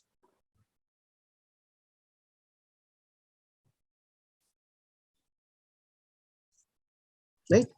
So Yes, sir. I'll be doing my presentations into 3 parts: our own security. Security as an auditor has to see onto the financial systems, and third, how we can work as an auditor to safeguard their data of our client. Thank you, sir. The next question is, I have a Gmail. Does Google read or change my mail? See, officially, Google does not read the mail. Officially. Okay, this is officially. Google will always say that we are not reading anybody's mail. We are not into privacy. We are not into all these particular things. But Google also has a very good indirect way of saying that we scan your mail for certain keywords, basically, so that if that keywords are getting repeated, we can then show you ads with respect to that keywords. So, there is a general way of we saying not reading it, but we reading it for our advertisement purposes or for to make the user more friendly, kind of a thing, So, and of course, I can show you a few articles where, they have been managed to catch terrorists because some terrorists have been sending mails with certain keywords which were flagged. So it's an obvious way that you are reading our mails. But to be honestly speaking, if you are going to use Gmail, you have to accept the very fact that they are going to read our mails. I mean, that's it. The next question is, how do we identify if any app similar to Flexi Spy are already installed in our devices? Because that's the question that I was hoping that somebody would ask. Okay, I purposefully moved on to the next topic very quickly, because there are 2 kind of questions that I generally expect from the audience. Okay, once I show any spy applications, either a question would come is how to install the spy application, or how to find out if a spy application is installed in our phone. So how to install a spy application would show that you want to go and attack, and how to detect is you would first like to learn how to defend, right? So that is the question that I was hoping that somebody would ask, and that's the reason I didn't discuss it also. Okay, so see, there are 3 ways to detect the spy application. One is run a good antivirus inside your phone. Okay, as I said, and a good antivirus might be able to help you to some extent to detect. Second way is, you have something called as Android app permissions. Okay, like an iPhone permissions, every app will have certain permissions. Okay, so I'll be sharing you the study material for that also, that every application will have permissions. Now we need to check which application has taken what permissions. any spy application would have taken a lot of permissions because they need a lot of data, right? So we just have to look for applications which have taken a lot of permissions, and I'll show in my PPT, in my presentation, I've showed you also how to go through that apps, basically. Okay, and you can do that. Last and one of the best ways, in case if you really have any doubt, factory reset the phone, format the phone. Simple. The next question is, sir, it is the basic requirement of cyber security to segregate. Yes. See, we have to segregate, right? I mean, we have to divide all the things. Basic requirement of cybersecurity, what I would always like to say is that, like I said, I divided my presentation into 3 parts: my own security, our own security, our office security, our client financial data security, and then of course the whole security of the client itself, basically. So segregation will need to happen. Segregation of duties, segregation of all the data, then segregation of the security policies. So obviously, cybersecurity would involve segregation itself. We will be learning. See, most of you, like as I said, DAB committee and Safa, they have come up with some various good courses, short-term courses, short-term certifications, where we actually, there are good faculties who are going to teach you all these particular things in a good practical manner itself. The next question is, most of the mobile banking apps is linked to the mobile numbers by the banks. So can I not install in other mobile? No, actually, see, that is the point of security. Now, see, you will have security and convenience. You need to choose whether you want security or convenience. Both cannot go hand in hand. See, it's Diwali, so general saying is what? Lakshmi ji or Saraswati ji. Dono saath mein nahi aate. Either you have Lakshmi ji or you have Saraswati ji. I mean, it's very rare that you will get a combination of both in somebody, right? Similarly, security versus convenience. So either you will have security or you have to let go of convenience, basically. So if you want convenience that GPay and PhonePe can be installed into somebody's phone, then you will see cyber crimes will increase. Why are cyber crimes still in a controlled manner? Because GPay and PhonePe will only work on that SIM card and that mobile which is binded where the SIM card is there. That's a control. That's a control of the UPI, basically. So that is how security will come into place. So if my Wi-Fi is being accessed or hacked, why do I need to use other devices than my mobile for banking? I didn't get it. Yeah, actually. I may repeat the question. If my Wi-Fi is being accessed or hacked, why do I need to use other devices than my mobile for banking? See, if your Wi-Fi has been hacked, it depends. I mean, what they can see on through your Wi-Fi. Basically, it's very difficult nowadays. But it depends basically. But I really doubt. I mean, I need to understand the question much further. If your Wi-Fi has been hacked, then you can always go into mobile data and do your mobile banking. But if your device has been hacked, then no matter if you are going to use mobile data or Wi-Fi, your data will be compromised because the device itself is compromised. So, if your Wi-Fi is compromised, then you can switch on to the different network on the same device. It might help for you. But if your device has been compromised, then no matter if you're using 4G or Wi-Fi, it will still be compromised. The next question is, can you please suggest any software or application to monitor my network Wi-Fi safely? There are many such applications. I'll send you the list in my study materials also. So basically, I understand where this question comes from. In a CS office, we would like to know what the article is up to, who is going through the YouTube, trailers, who is downloading the Netflix web series, because Office Network is considered to be free, and that is where all the latest movie downloads generally end up happening. So I'll suggest you, I'll give you a list of some very good softwares that will help you to understand that which device is consuming the highest network. In fact, you can even come to know from which website the bandwidth was being consumed from, basically. And the time also on when it was consumed, because generally, most of the time a CA would always tell me that as long as I'm sitting inside the office, everybody will work perfectly, like, diligently, them perfectly fine. The moment I go outside the office, like all the latest movies will be getting downloaded on my network itself. Okay, so I'll tell you that downloaded, from which device it was downloaded, what was the time it was downloaded, how much bandwidth it was also consumed. So that and free software, because again the next question that would be coming is the software free or not? Generally, so we don't like to pay much. So at least we can pay from free trials, if not if not free trials, I'll try to give you some open source software. So if I use hotspot for my tablet from the mobile, so can my tablet be compromised? That depends if your Wi-Fi is compromised. So if the device is no, so if the question is, like say, if I'm understanding this question correctly, the mobile is compromised and the mobile's hotspot is used on the tablet, then will the tablet be compromised? Answer is no, because the device is compromised. If you're talking from a spy application point of view, basically, then of course the data of the tablet cannot be known because the mobile is compromised. No, because you're only using the Wi-Fi, and a spy application does not get access because you're using the Wi-Fi. If I understood the question correctly, if it is coming from a spy application point of view. And the last question is, what were the major cyber security threats during COVID and how were they overcome? Oh, major cybersecurity threats were, I mean, during COVID, the business was booming. I mean, I don't know about other businesses, but the cybercrime business was booming. Basically, even people like us were fully occupied even during COVID, because all the all the jugards that were coming up during COVID itself. Everybody was practically free. Those who were not going on to internet, they were coming on to internet. Even small children were started coming on the internet, okay, because of their online lectures and everything like that. People who never were actually physically going to pay the bills, now they even started paying bills online.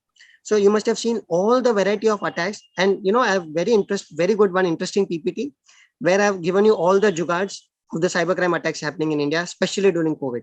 Kya mail nahi aaye. Okay. And in fact, if you have time to study, I'll share you one more. The way it has happened in the year 2008.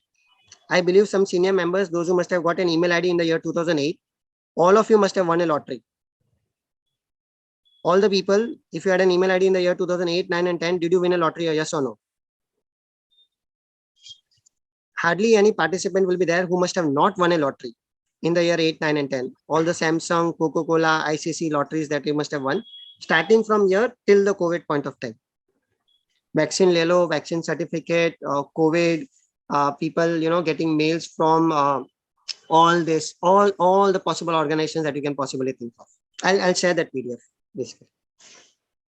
So I'm sorry, we'll be taking a little bit of more time. So before that, what I'll do is I'll share my mobile number and my email ID. If anybody has got any doubts, any questions in the future also, you can contact me over here.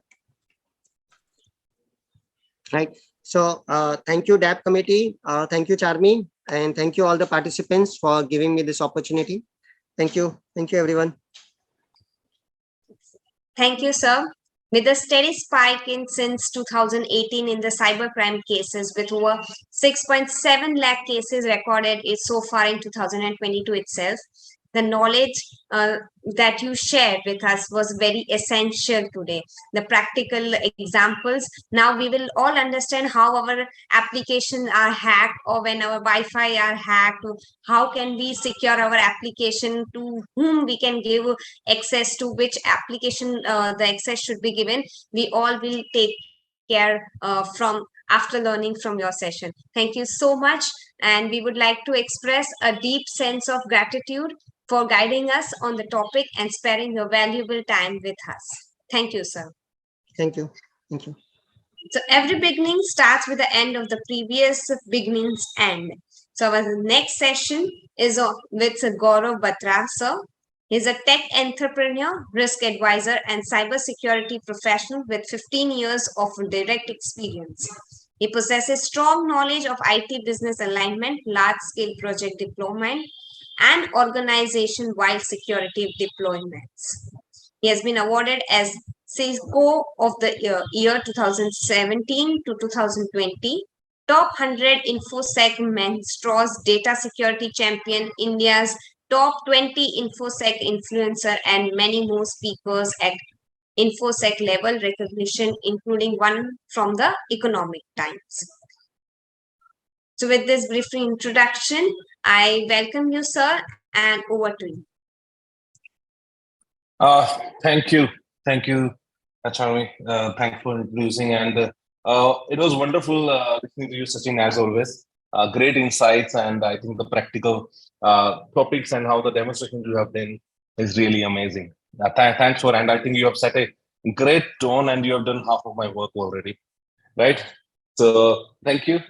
So everyone, I think in last, I have not fully in there, but what I've seen or heard that Sachin has covered more of the practical portion of it, and I will like to emphasize more on the need of cybersecurity and how today's world, it's changing, and why every one of you uh, in today's world need to learn cybersecurity and how it's going to change your profession, your careers, and the importance of the same in your day-to-day work, right? So thank you, ICI and TAP chapter, to giving me this opportunity.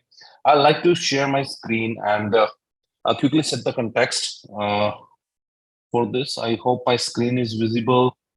We are all good. And just share my screen. Yeah. Yes, sir. Okay. So cybersecurity evolving since. So that's the topic I have set for today, where I will be more discussing how it has been changing over the period and time. I think my introduction has already been done, so I'll skip this slide. And all of you have seen these words, whatever is on my screen, what cyber crimes all about, the frauds, then the data theft, account theft, some kind of extortion, ransomware. So these all are common words most of you have seen. And if I put some stats on you to understand and digest, like it's not only you who is listening those words, it's across the world. Okay, so either it's you, your neighbors, your family members, your friends, colleagues, everyone is actually looking into these kind of words somewhere, somehow, or they are aware of this. So to just put a context over it, every 39 seconds, okay, uh, av- average 2 to 4 5 times a day, a sophisticated attack. So when we talk about a sophisticated attack, it's a complex and a attack which is unavoidable. So when so you have seen some phishing attempts, if phishing attempt is sent to billion of people or a million of people every time when it goes, it's it's a kind of a how Sachin has mentioned, you must have won a lottery. So those kind of phishing mails are coming, and for them also, if someone clicked, it's a lottery. So the crime, which is a broadcast to all the people, and then it's put like whoever will click, that's fine to me. But apart from that, there are some sophisticated attack. One of them is we call them as targeted attack or spear phishing attack, where it's specifically a set of people, a set of a group, set of organizations are targeted so that you believe in what is happening. Because today, we are having this session and awareness.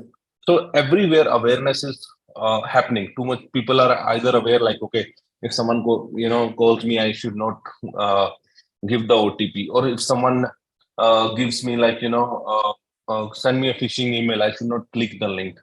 So a generic email which is coming from saying, okay, hi, you have won some lottery and you have got some surprise, or give me these details.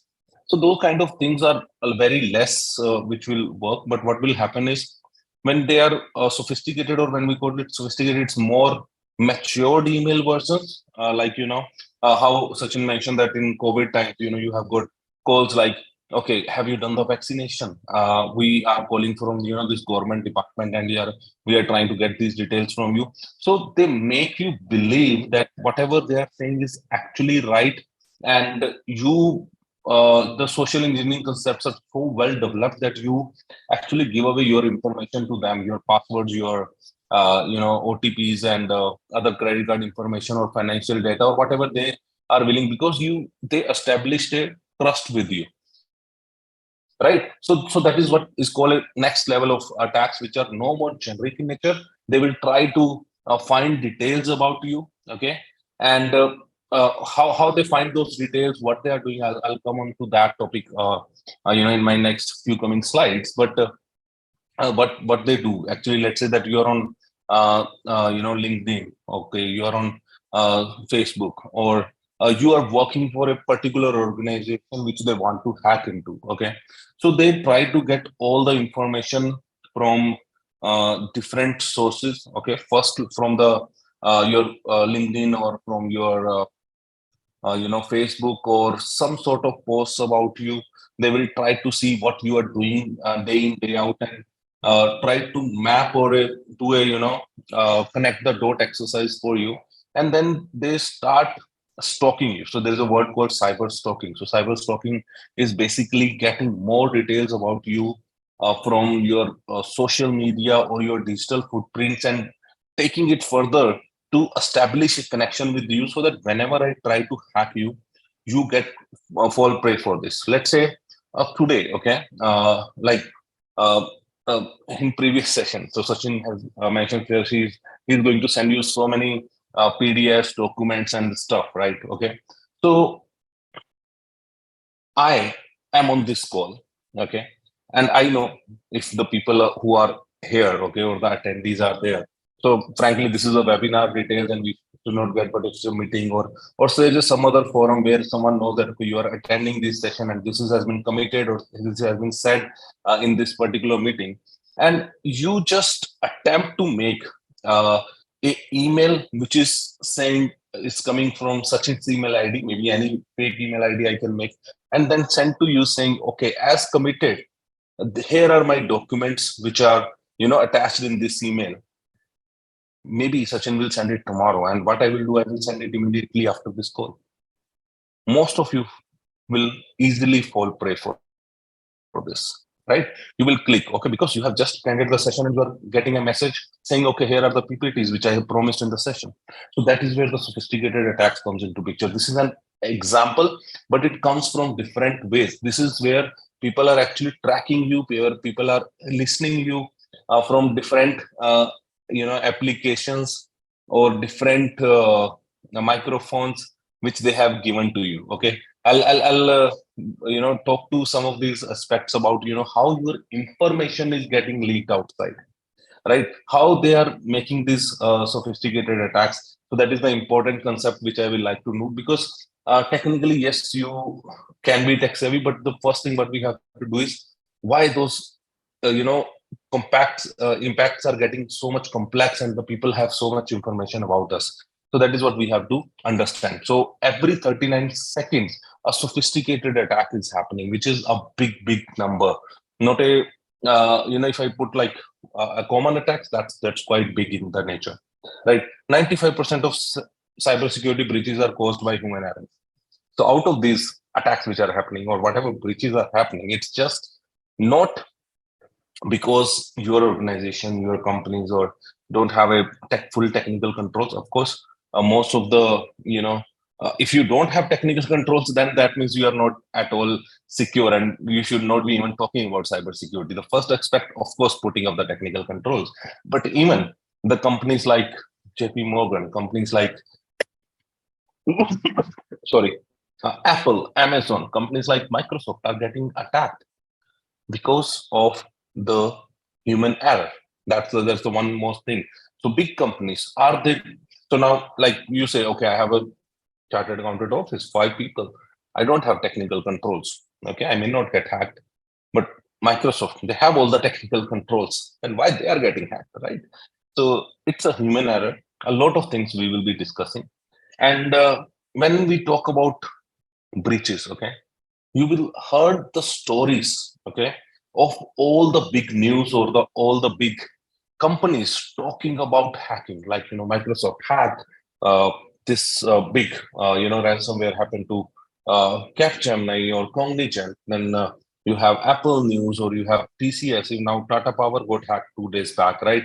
So every big news is coming in, and we think like the bigger organizations will be only attacked, but no other organizations. But if you see the stats, 43% breaches involved small businesses. Small businesses like me, like you, who are working on the small offices, having like 30 to 100 or 200 staffs, and working on small ticket sizes. I will tell you why. what happens is, let's say, if an hacker attack into a organization or try to attack to a particular, you know, uh, big fraud, like, 1 CR, let's say from someone's account, 1 CR has been transferred, just giving a random number. Now you want to get 1 CR back. Okay. You will go to police, you will write an FIR, you will go to bank. Okay. And then you will ask police to investigate, and you will say that I am okay to spend anything to get my 1 CR back. Let's say you need to spend 20 lakhs. You need to make, police officer travel from one state to another. You need to go to the, the uh, uh, telecom industry, get the details, get the IP addresses, get the, so whatever you want to in that investigation, you can financially support. You can put 10 lakhs, 15 lakh, 20 lakhs, because some of you maybe, FAFD or forensics or things you have heard about, like, the forensics requires an investment, right? It's a man effort, it's a technology efforts, tool efforts, right? So you can spend that much money, and after spending 10, 15 lakh, if you're getting 85 lakh recovery, you're good, right? But small business, let's say from your account 50,000 has gone, from another's account 40,000 has gone, for someone's account 10,000 has gone. What you will do? You will write an FIR, you will go to the bank, you will support, and the police, for police, it's a very small case. There is other cases of murder, there are other cases of, stalking, other cases of identity theft, then where the big blunders had happened, right? Big crimes has happened, and you are coming there and reporting 10,000 rupees, and police don't have time for that. That is the benefit hackers are taking about. Instead of making 1 crore as a one transaction to one person, they are making 10,000 to 1 lakh people, right? Which becomes 10 crores. And police don't have time to investigate individual, and even each individual will not spend to, go for 10,000, because that's how it's going to happen. Because you may need to spend some money. You will go to FIR, you will talk to police, you will put some money. That's not happening. And that is the advantage people are taking. 43% breaches involve small businesses. 6% out of that is from phishing attack. And the cost, if I talk about here, I was talking about industry, enterprise industry, 6.5 million if a hack happened to a particular big organization. That's the stat says, and cybercrime stats has been going up and up day by day. The reason behind it, which you need to understand, is how we as a person, we as a IT consumers are evolving IT, and all our businesses are becoming, dependent upon IT. So the statement which I would like to make here, uh, if you look into the older era, I will say 5, 10 years down the line, IT was used to be a support function. It was not a core function. If I give you, my example, I have been part of the banking industry, manufacturing industry, IT industry. I have worked in all those industries for like 16, 17 years. I was chief operating information security officer for one of the biggest organizations. It's called Cadbury, the chocolate. I was safeguarding for them, right? Uh, we have seen, like, if I we used to make chocolates. For us, the core business is making chocolates, and IT or computers used to handle our some of the data, which is like, okay, from where or how much production we have done, what kind of supply chain we have established, from here where the chocolates are going in. So all those things. So it was used to be support function. But now I'll like to give you an example. We have used to have two factories. One is the traditional one, which used to be in Badi in Himachal Pradesh, where we have like 4,500 people working for us and making 50,000 tons of chocolate every year. And we then moved to another factory in Siri City. We made it with technology. We used robotics, autonomous vehicles, everything automated, and some machine learning concept, and even augmented reality part was also introduced over there. And now in that factory, we make 2 lakh tons of chocolate every year. The production is 4 times from my traditional factory, but the human resource is only 1,200 people. So you will see the 4,500 to 1,200 people, but the production is from 50,000 tons to 2 lakhs tons. So that is the power of IT. We can grow, any ways in using the IT. So now, for if a cyber attack happens into a organization like my factory in Badi, my core production will not stop. My chocolate production will not stop. But if the attack happens in my city factory, whole automation process will stop. My core chocolate production will stop. That is where your cyber security becomes more important. So now I'm coming to the finance sector because most of you will able to correlate it more. Earlier, IT was just a support function. The entries were happening, and if a cyber attack happens, your banking system will not never stop. But now today, your banking system depends upon IT. After the digitization revolution, after the corona effect, everyone of us are using IT in a big way, right? So most of us are, even the vendor, the vegetable sellers is using your UPI applications, right? You, in how Sachin mentioned about the cyber war which is going to happen, and I think the bio wars are more critical. We have seen that in corona factor, if the same kind of war happens, like we will not able to survive it again. But let's think about, if bio war has happened, corona has happened, and in during that time there is a cyber war. All our critical infrastructure, either it's hospital, either it's electricity, either it's your the water supplies, they are not available. Your internet is not available. What you will do? All of us wouldn't have survived this bio war. We who sustained in this bio war was only people who were dependent upon, who used IT, and IT has enabled our business. If I talk the examples like Netflix, like Amazon, Flipkart, your Uber, Ola, Airbnb, all these are coming on IT, and these all are IT companies born in the IT organization. So the core is different. The earning money or the selling, so different things are different. So now, as a auditor, most of you are you thinking about the finance things. I will today tell you a scenario where your finances will be automated and your audits will be automated. And if you will not upgrade yourself and learn with the IT, and you will not able to protect yourself from the cyber security and learning all these things will go away, because there is something coming which is called as compliance as code is the new thing which is coming in, and which is building up all the audits and automating it in a way that before you establish, everything is done. The only your work will be to sign it. That's it, right?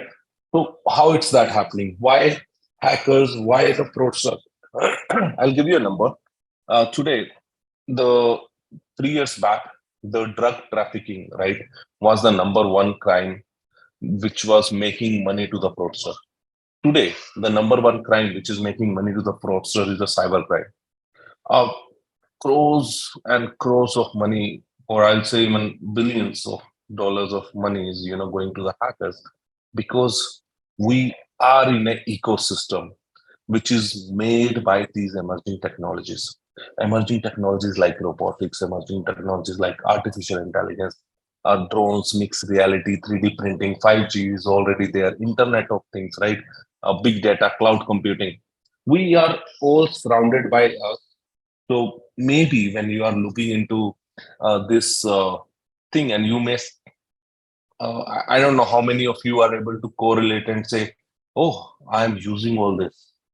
Okay, but most of you, or whenever I have today, I think I will not able to see the chat. But whenever I have asked the questions, most of people says, "Okay, these are emerging technologies we are not even using." But I'll tell you the truth, the story, and these are the top 10 trends which we are seeing for this year. Okay, out of this, first thing is artificial intelligence everywhere. What artificial intelligence do? uh, you know I'll and what artificial intelligence is basically learning about you. As I said earlier about the sophisticated attacks, it's about learning about you, your day of, ways of working and what you do, and then giving you the feedback back to that. So that is what is artificial intelligence, which is like you are acting as a human and you have a intelligence built where you can actually provide a feedback.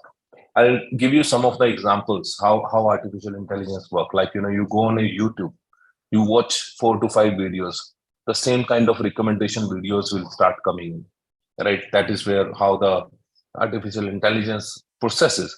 Next time you will open a YouTube, you will get the same recommendations, which movies or things you have liked. So now who all have access to this? Google is the biggest thing. Like, when we talk about it, so it's like, you as an individual, okay, uh, have access to all your files, all your data, all your application, okay. But apart from you, who knows you best is the companies like Facebook, Instagram, Google, Amazon, like, because we have given them the permission to monitor our data. So what they have done is they have put some engines, okay, which are sitting on the systems and fetching all your data and works on the keywords and the algorithms. Whenever you click something or you find something, they will start evaluating you. They will start making a personality about you.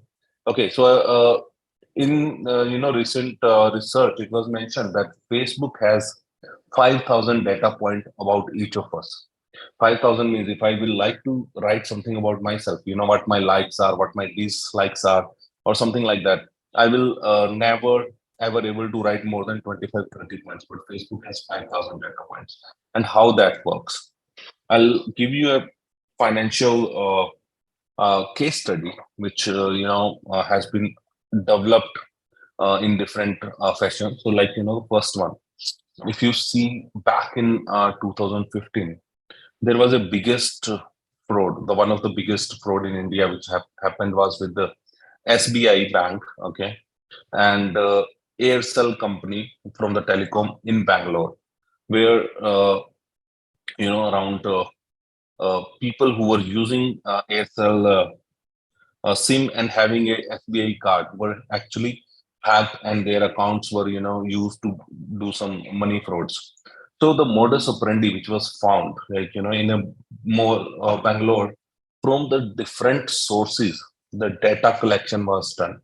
Okay, so the data collection. So I don't know how most of you must have been visited some of the malls. You must have filled the data, like, for some lotteries or for some what you call it, uh, that holiday vouchers or something, where they ask you the details like, okay, what's your name, what's your date of birth, are you married, are you having some children, what's your income source, are you owning a vehicle, all other stuff, so that you fill that, and if there's a lucky draw, you will get a detail, and that's done. The another source of collecting your information is from the different hotels where you actually submit your identity proofs, different Xerox guys where you actually submit your documents, or some companies where you actually put your documents, like in the bank loans or any third party agencies or vendors, when you give those details, right?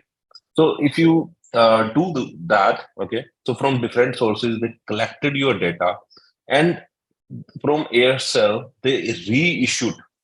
Okay, so the mapping was done in a big way, a big nexus was played, and they got those Aircel people whose data was actually used, or with the SBA, they have the account, right? So they reissued the SIM cards for all those people. Okay, and what they did is basically from those SIM, they started uh, you know uh, issued those SIMs, and use the for the OTPs, change the or added the details and did the transaction, because the cards were swiped, and OTP came and they have the mobile and it was done. So that is one of the way of doing those attacks. And back 4 or 5 years, this was the modus operandi. And when we talk about cybersecurity, we need to talk about risk and mitigations. So some of the risk we understand, and then we get a mitigation or control against that.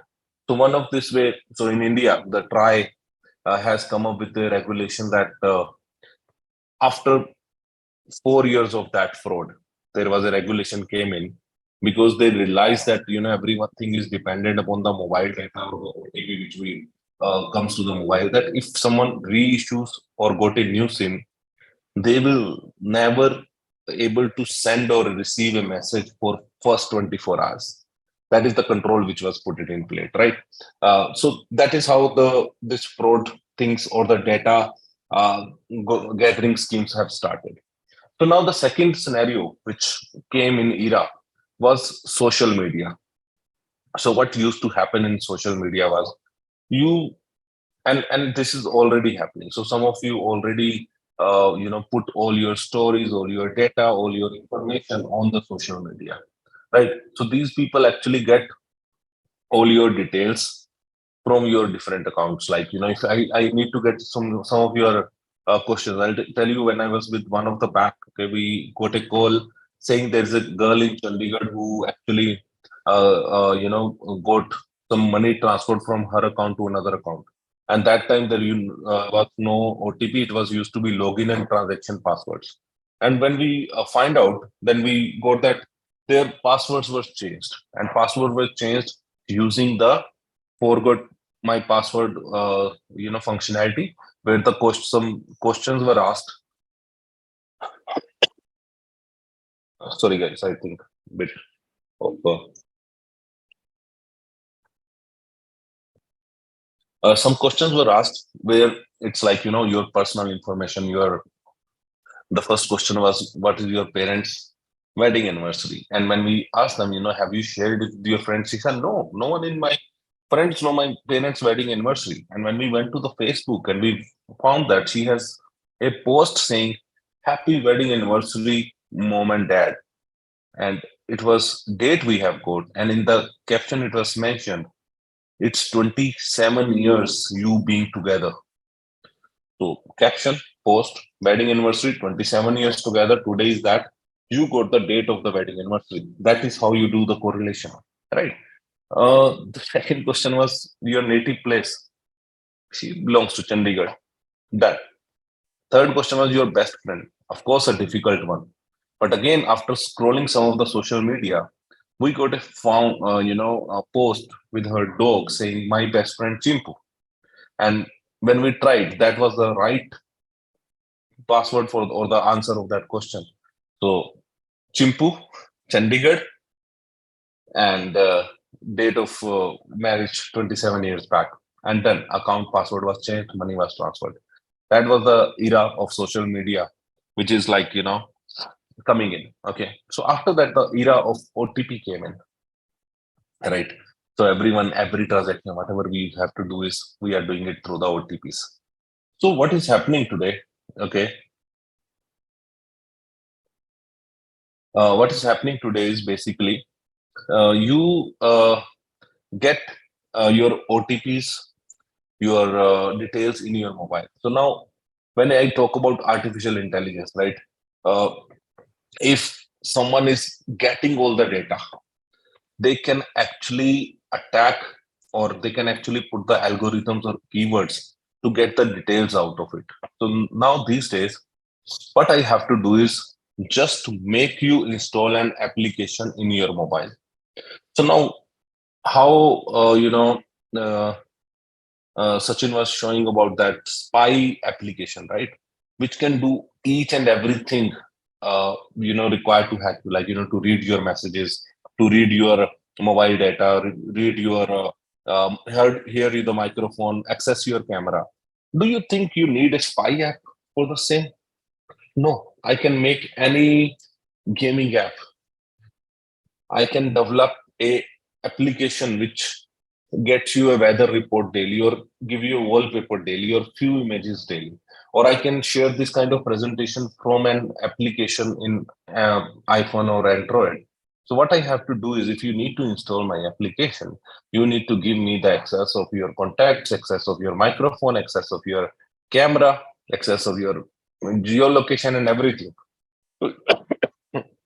And you will say, why I will give it to you, Gaurav? Right? That will be the question comes in. But check your mobile phones. Either you are using Android or you are using iPhone. Check your mobile phones. You have given all these permissions to all the applications you have installed. So what you have to do is go to the setting, look into the privacy, and see what all applications have your data. It can and same thing applies on the computers as well. Okay, and check photos. Who all have access to your photos? Who all have access to your contacts? Who all have access to your SMSs? Who all have access to your microphone? Check, and you will be shocked if you have not checked it so far.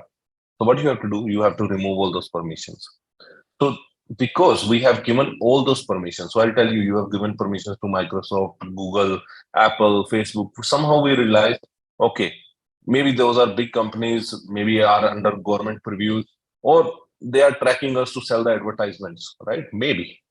But what about the other 100 applications we have given access to? What they are doing? Are they actually, selling me the advertisements, or actually they are monitoring me? I'll tell you, these all applications have artificial intelligence engine based in there, and they are monitoring all the keywords, relevant keywords. The artificial intelligence, so there are two concepts today. Either it's called deep fakes, or what deep fakes can do is basically can change your voice, well, like I'm talking, so it will change your voice to anything. You will see someone else's topic, or they can actually change the word for me, right? What I'm talking, the whole complete says the video. When you see what I'm talking, is it will be a different thing. Or when the deep fakes, or the there is something called as deep nudes as well. So artificial intelligence is so efficient today. They can actually look into a picture and see if there is visible skin is greater than 90%, 80%, or 95%. So now you have given access to, let's say, photos to one of the gaming app. So we have seen that in China, many of the applications were banned, right? So you have given access to one of the gaming app, and that gaming app is actually accessing all your photos.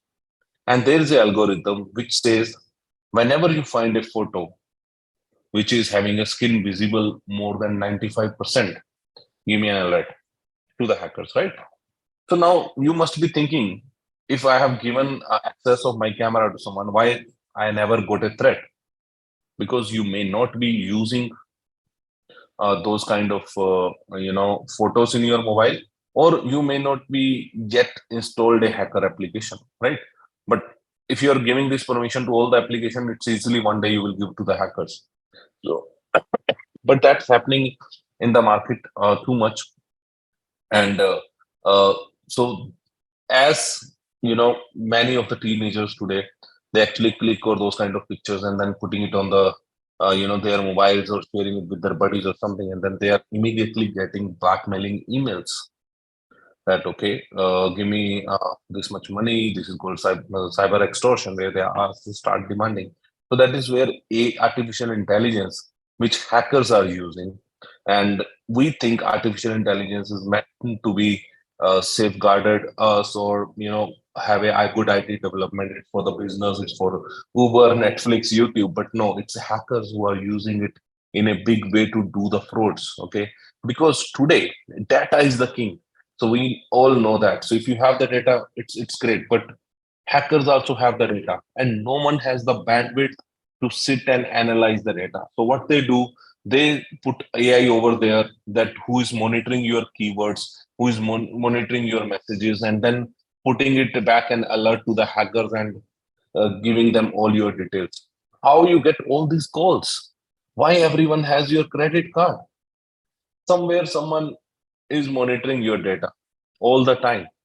Either physically it's possible from the different third party vendors we do, or from different online channels we have this your data going out. You are putting it on some website which is getting screenshot, which is getting monitored, which is passing on to the hackers. And that is where now RBI has to come up with the guidelines of putting the tokenization system everywhere, so that your data is not stored in different formats with the different applications, because data breaches happen, artificial intelligence hits on them, then they start making the calls, and sometimes most of the calls you get are the pre-recorded and are coming from the AI bot engine. So that is how artificial intelligence is coming in, right? I'll you know that's a era of technology, emerging technologies which we are seeing today, and that is the third dimension which is working in. I'll tell you, artificial intelligence is the next big thing, which is, as I earlier said, audit and the compliance and code which is coming in, right? So all the audits, all the equations, either it's a system audit, either it's an application audit, or the coding, or it's a finance audit, it's all coming as part of compliance as a code, where all your audit things are going to be automated in future, right? So artificial intelligence is coming in big way, and that is where we need to adopt the technologies. We need to understand what can go wrong with the technologies and then put it in there. Another thing which is in the top trends is called uh, IoTs, okay? Internet of the Things. You must have heard of all these terminologies, like, you're using watch, you are using mobile phones, you are using smart TVs, you are using smart ACs, right? They are connected with the internet, and you can actually remotely switch it off, switch it on, and you can connect or do anything with them. So now, are they safe? They are connected with the data, and the thing is, uh, you can actually use your mobile phones to connect or use your home appliances. So what happens there is, are those appliances which are actually connected to my internet are safe? Are they giving me the right kind of security protections? Most of you, if you ever heard about your Apple's presentation. So what Apple says, if you are using their phone, okay, they spend a lot of time on the chipset. Why those phones are expensive? Because they try to secure hardware, they try to secure the chipset which are getting used by those uh, hardware, right? But in a IoT device, let's say the smart bulb which we are using at home, is it actually safe? And we are connecting it with Alexa at home, we are connecting it with your mobile at home, we are using smart ACs. All those things are getting connected with the internet, so everything which we have is connected with internet, and they are listening us all the time, they are watching us all the time, and that is how our privacy, our data is getting breached. That is where everyone is getting the data, and that is where the sophisticated attacks are getting attacked. Then I'll tell you the chronology behind it, how it works. So if you have seen, Amitabh Bachchan is comes up with the advertisement on TV saying, buy this Lloyd's AC, and you will able to switch it on before even you reach home, right? So that is because it's connected with Wi-Fi, it's on the internet. So now that AC cost rupees 25,000 if I want to buy the same functionality just for AC. And if you go into the market and someone tells you this AC gets connected with the internet and now you have to pay 40,000, will you pay 15,000 just to connect your AC with the internet? No, because the core is AC, right? Which I want to cool my thing, but 15,000 for just switching it from remotely, it's hard. But if the someone says it's now 25,500 and you can switch it on remotely, you will still take a risk and say, okay, 500 rupees, yeah, this is good. At least I can do some show off. I will go to the neighbor's place and tell them I can switch my AC from your house, right? That's how it works. So your that is how the technology came in, and uh, everyone started buying the smart home appliances and the chipset which they are using. Let's say you can buy a smart bulb for 300 rupees. What would be the cost of the chipset used in there? Maybe 25 rupees and 50 rupees and connected to your internet. It's easy to hack. It's easy to crack. All your internet CCTV cameras are easy. People are watching you. All your chipset, the data connectivity is easy. People are listening you all the time. Whatever you're talking, you try to put something in WhatsApp. You try to put something or say something near Alexa. Next day, you will start getting the advertisement of the thing. So your data is going out, and that is where your sophisticated attacks are becoming more popular. And more the sophisticated attacks are, more it will be easy to attack on you, right? So the very first thing what you have to do if you want to safeguard yourself in the world today, you need to learn how to secure your data, how not to give your data, so that when people are actually doing social engineering with you, they don't have enough data to feedback you back, and you should not get pray for those attacks, right?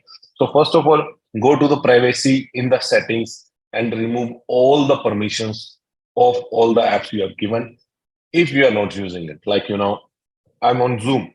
Zoom requires access to microphone. Yes.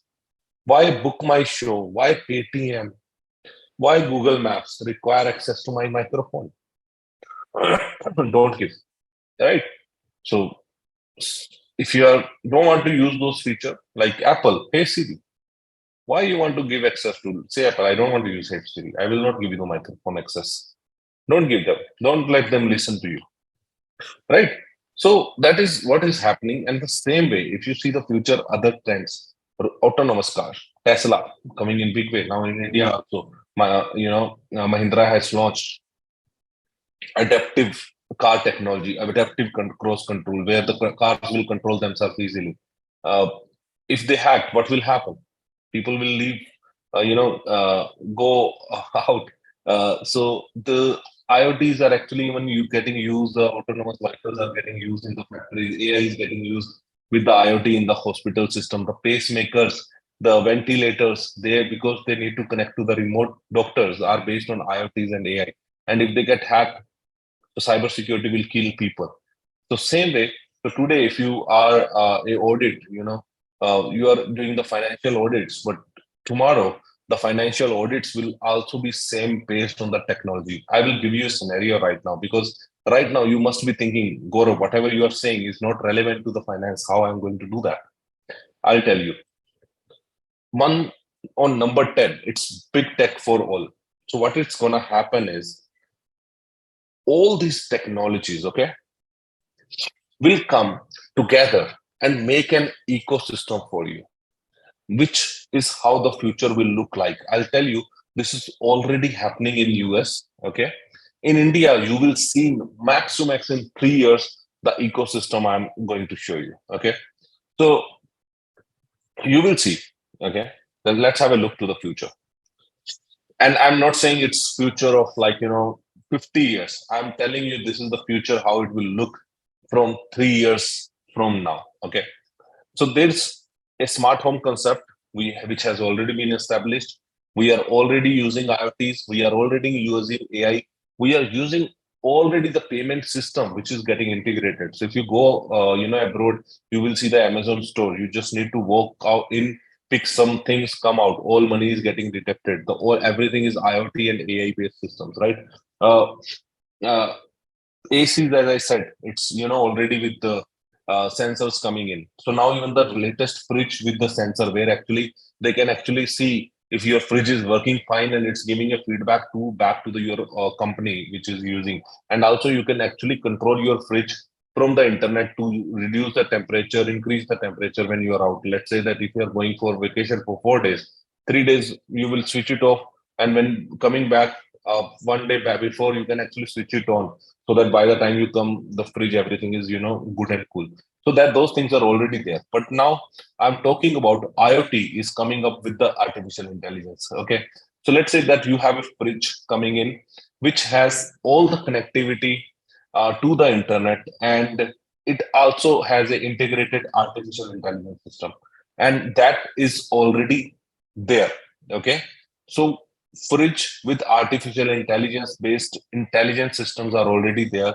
Already Walmart, Amazon have been connecting with this. Okay, so now what will happen? What this automated fridge do?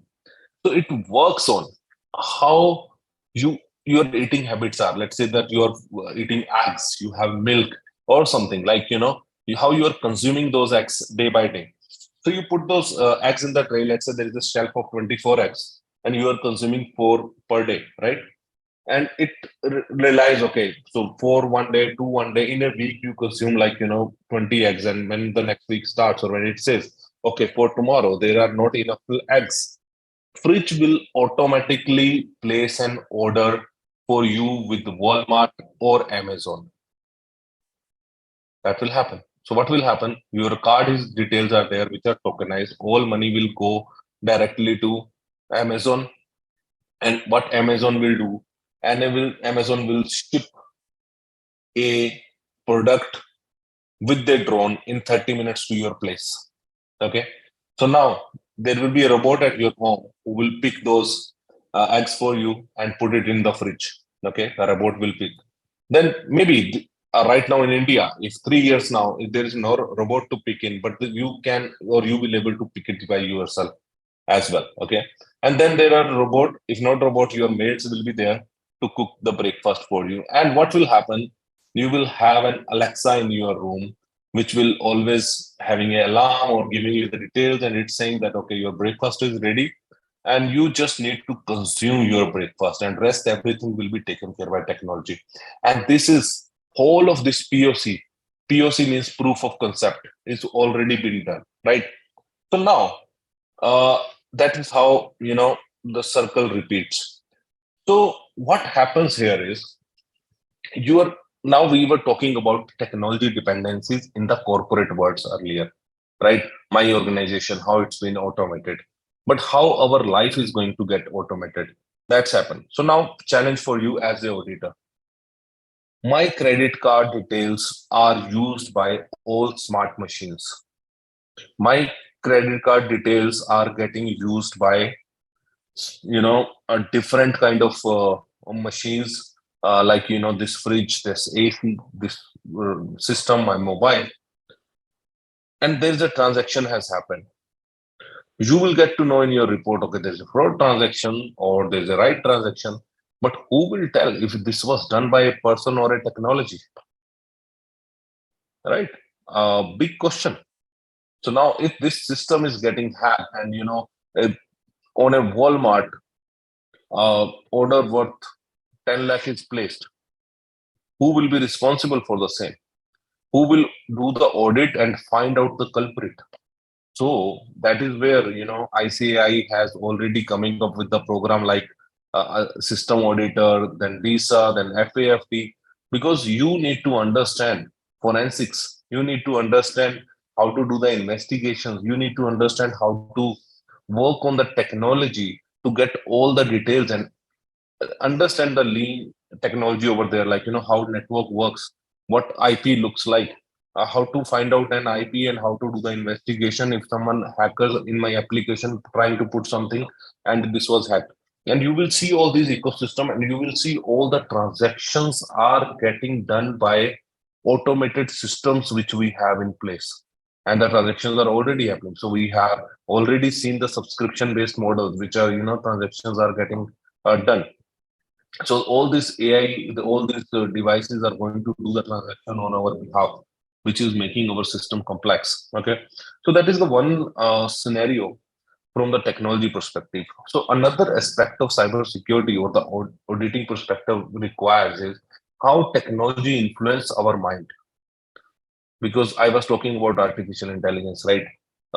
Artificial intelligence actually plays with our mind. So if you, as I said, like Facebook, sorry, has 5,000 data points. What it do? Sorry, guys, because of the Mumbai weather, I have a bit congestion or something. My bad.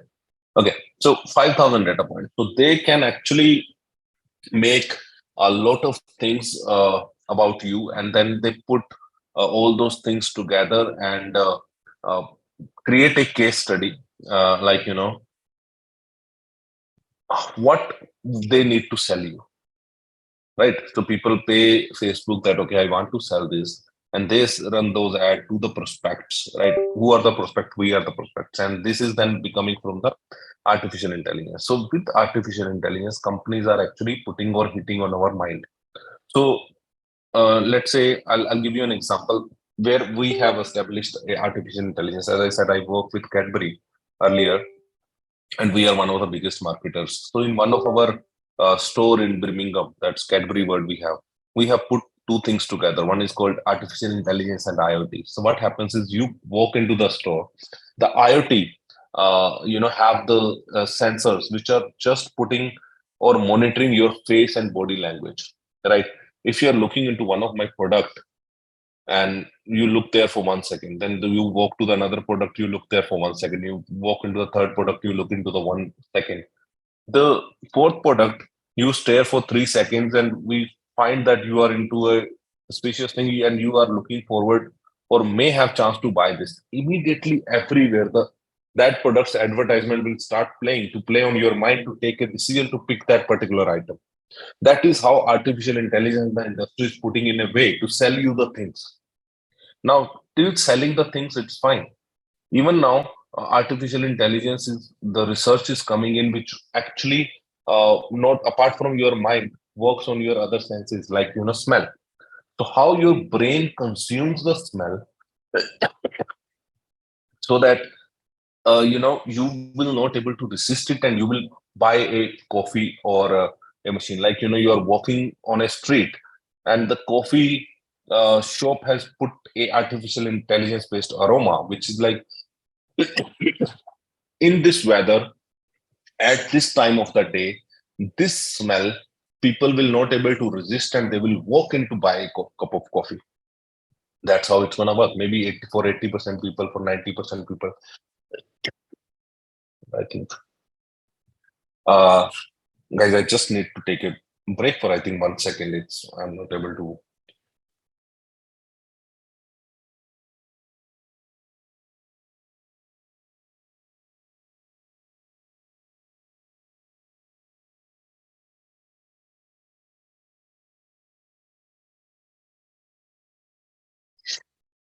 Okay, so that's how they are going to play with our senses, our minds, and another thing of like Facebook. So what we have seen is when we actually the kind of habits which we have, or from the uh, you know researchers or from the intelligence which is comes in, like if we are looking into something for 21 days, our habits will actually develop. So let's say you are into a favor of one particular thing, and the other party or other company, or let's say talk about the elections. Okay, so let's say that in your area there are going to be elections, and there are two parties. So the party A is giving going to the Facebook and says, I want to convert the votes. So what Facebook will do, he will find out what all are the supporters who are for party B. Okay, and then they will start giving them the advertisement of good things about party A, and they will start hiding the good things about party B, and only the negative things will come. And in next 3 or to 4 weeks, okay, you are looking everything about good about party A, and your mind will change to give and vote for party A. That's how it happens, right?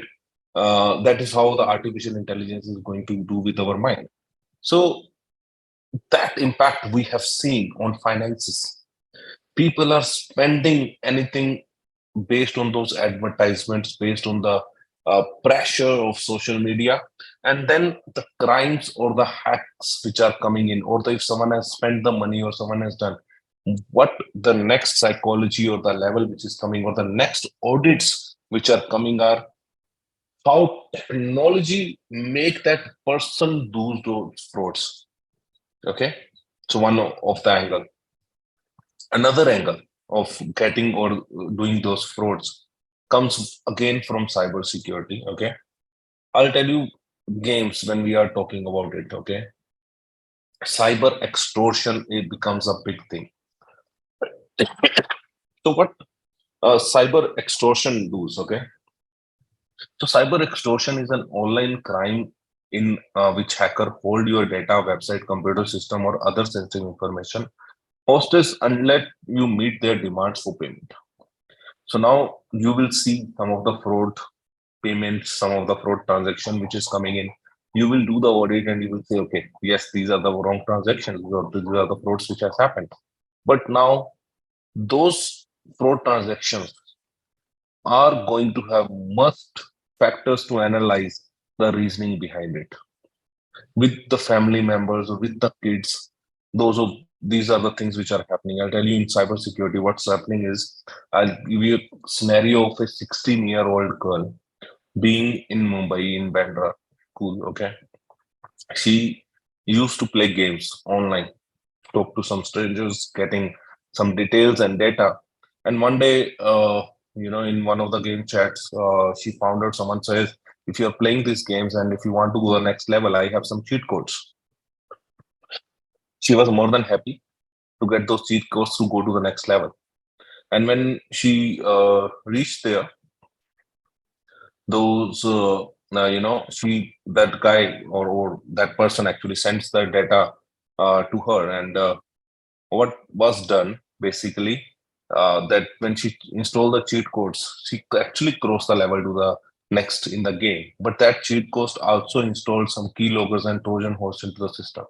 That person actually start accessing data of that particular girl, all the details, the chats with the boyfriend, the pictures with the boyfriend, and everything, and then all the details, and then he sent that back to the girl, and so it said, if you I have all these details, from you, and if you don't uh, do what I want, I will. I have contact of your parents. I will call them and give them all the details. And that girl got afraid, and they had, online chatting, and where the nudes were shared, and she was doing whatever act she wants to, do. So that person's camera was not off, but that girl's camera was made on, and she asked to, do some random acts. So that went for a month or so, but she never dared to, tell her parents. So the boy after that told her, I know you have a 8-year, sister at home, and I want to see her next. That's how the cyber crimes are now evolving, and the extortion is coming in.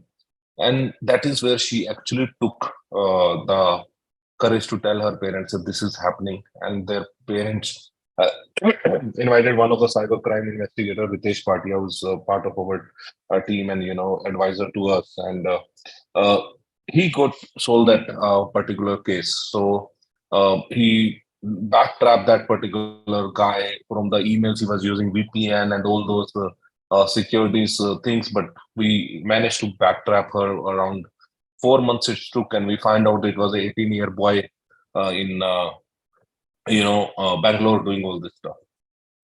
So with this, it was just for him, the modus operandi was to get or see that girl nude or something like that. But in the same way, people are actually asking to do some payments. People are asking to get details from the organization, espionage and other things, right? Or IT related attacks, admin passwords, lot of things, extortion, which are happening. So a big thing which is happening these days on the LinkedIn as well. I will like to make you aware about this. So what happens on LinkedIn, the fraud is quite common, where you actually get some request from a user. This is a day in day out. I'm actually every week getting 4 to 5 cases like this, where people are saying, so someone in LinkedIn professionally actually approached to them and asked for some advice, and they agreed. So they've just been on a call with the WhatsApp of that girl, okay, and they got the WhatsApp call. So on the other side, some pornographic video were playing. of a girl. Okay. And when the person realizes in 2-3 seconds, okay, this is something is happening, they cut the call. Immediately, they will send the video back, him watching those videos on the mobile, right? So they say, okay, if you will not give us this much amount, or if you not do this for us, we will circulate this video to all your contacts and we will put on LinkedIn and tag you. What you will do? That is what is cyber extortion. And every week I am getting this much, frauds where your financial transactions or your payments or things are getting in place. So that is where cyber is moving and extortion. So I'll tell you another thing. Ransomware you must have heard of. Ransomware, what it does, it actually encrypts your data.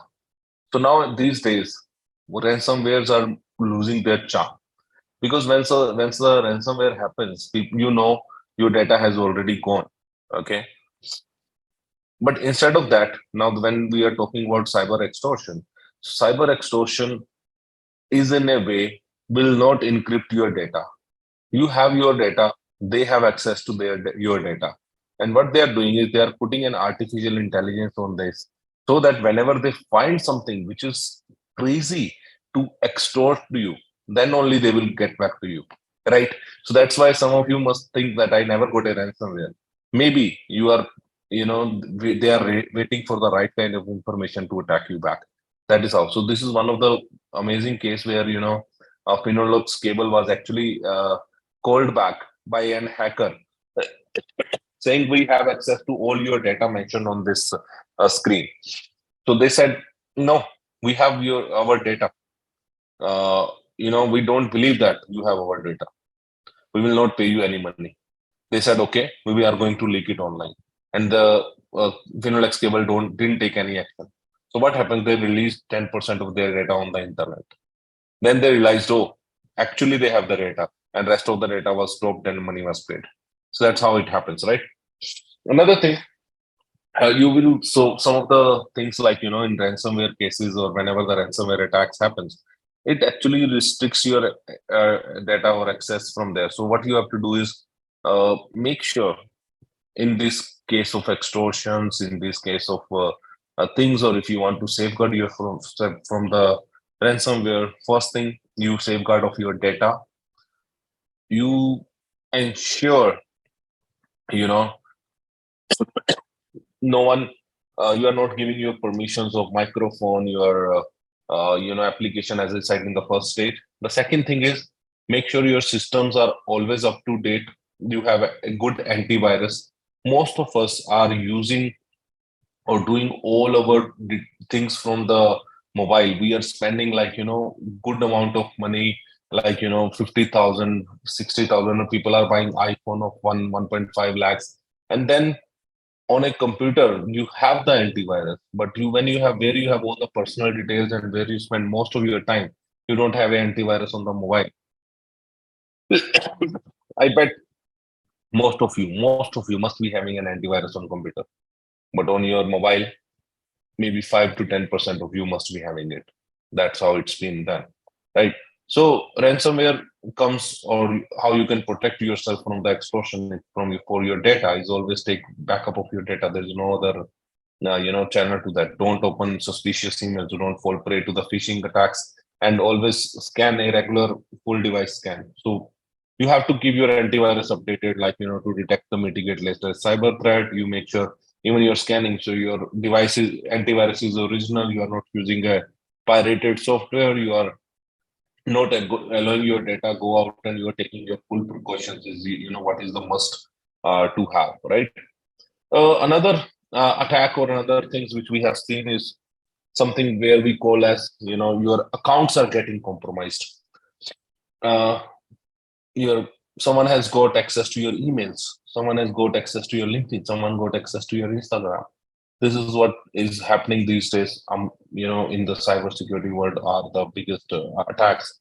So what happens? You are actually giving away all your information easily. You are not taking care of your account, and you have not switched on the multi-factor authentication. So, or you are keeping up the same password everywhere on your different type of accounts. That is what leaks into the account hacking. So first thing I will like to tell you, make sure your password is consist of capital and small letters. You are using number, you are using special characters, and you have 8 minimum characters. And one thing I will like to tell you, you can use password generators, or you can actually even put something from the uh, check your strength of the type of the password you use. So there is an application which is called Casper uh, Kaspersky Password Checker. Okay, I'll like to show you two applications right now. So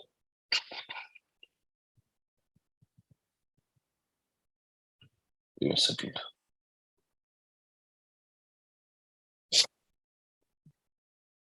One is called Password Checker. Okay,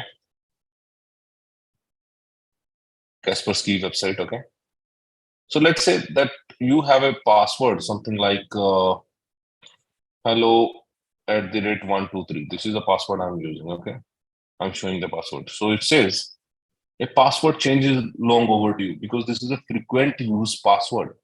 The password appeared 1043 times in the database of linked passwords. And it says, oops, your password could be cracked faster than you can say oops. Okay.